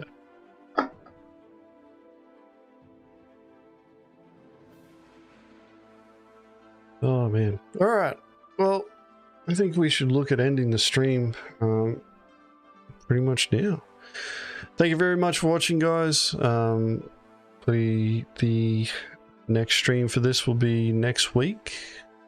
Same time, same place. The Mongrel Squad public server is where you want to go if you want to suggest videos that you want to see reacted to on the stream. As we pointed out in the first video, if you do have any piracy hit videos that you would like to be reviewed, feel free to throw it up in the reaction suggestions. There's no guarantee that we will react to it. Some videos,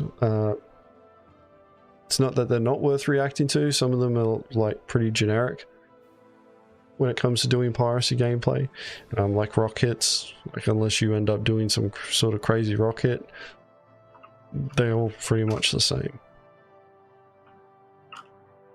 I'm working on two videos, so one for my own personal YouTube channel and one for the Mongrel Squad channel.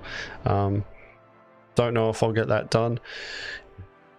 I'll probably try and push to get it done before 3.18 goes live. It's it'll be the last 3.17 video that we'll do. It's somewhat good. It's a shipboarding on a caterpillar, brings back some nostalgia, and it finishes in a funny way. But yeah, that's it for this stream, guys. Thank you very much for coming along. I hope you're all ready to be inspired. I need to get out of this screen. Yeah, I hope you're all ready to be inspired with some words of wisdom from InspiroBot. I'll catch you all later.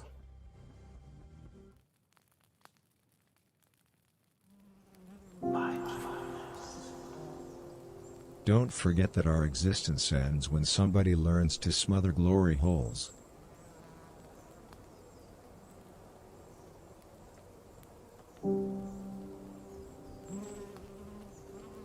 Remember how the ancient once said, "Joyous is he that hardeneth his horse lover, for he also hardeneth himself, and no adult yet looked at his own next of kin, but taked and squandered it, not unsimilar to the money changer and the slaves. For we are freaks of his dreams, and his believers, and so it will stay forever."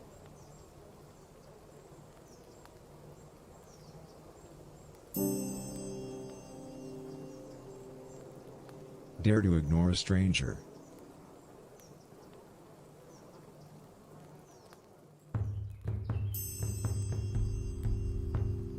The voices in your head are now letting go of humanity itself.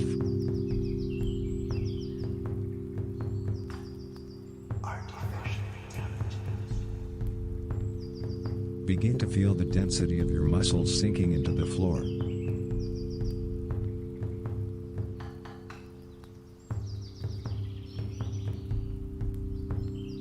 Don't stop letting go.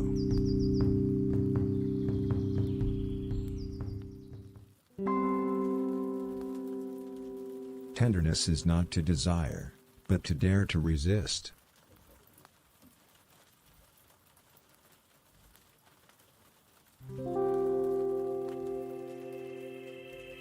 Keep telling yourself that you are masculine.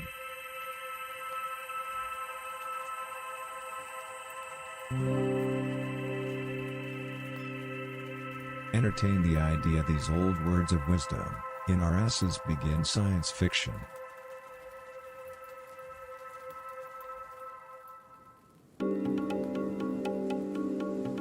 Remind yourself that you are magical.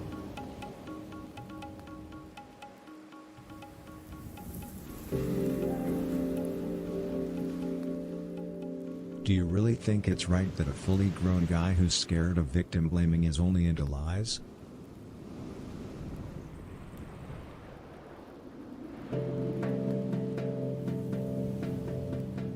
Increase medical privileges.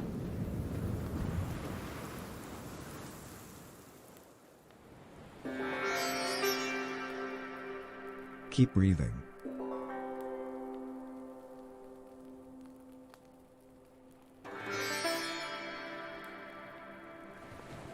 Without awakening there can be no quantum physics.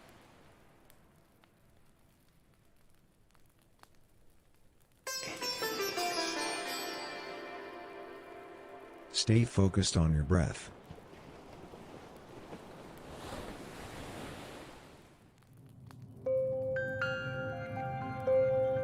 Isn't it energizing to try to focus on how your left hemisphere is interconnected with the world around you?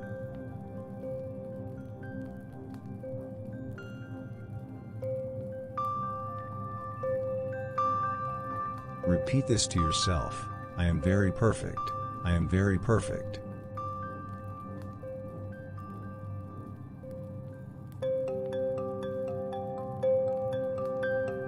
If you are not encouraged by purity, you have no idea what purity actually is.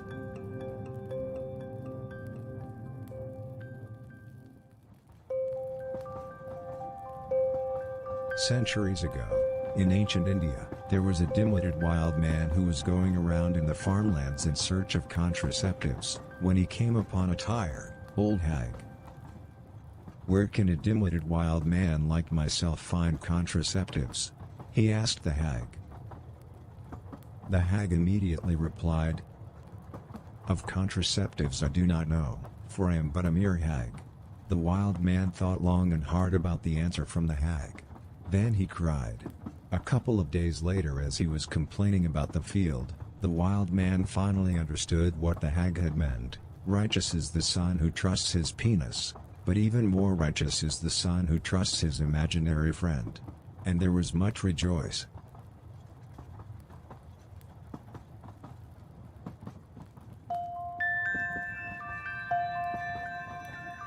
Keep reminding yourself that you are infinite.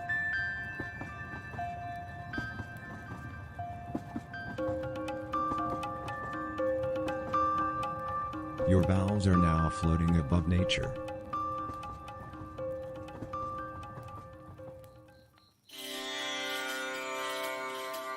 Keep on breathing.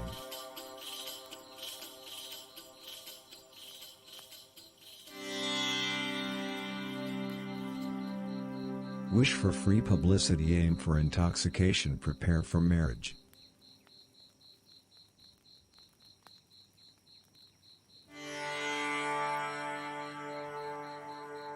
A poem from ancient China tells the fable of a hideous fishmonger who was trying to acquire salt in the town square, and encountered a pretty witch. "Can you please tell me where to find salt?" he asked the witch. The witch closed her eyes as if in a trance, and then she said, "Salt is not in the town square. It is within you." The fishmonger thought long and hard about the witch's answer and did as she had said.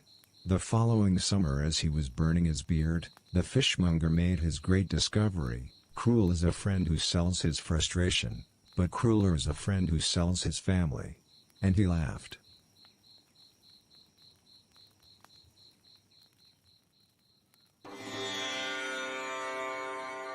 Force your body to open your lungs.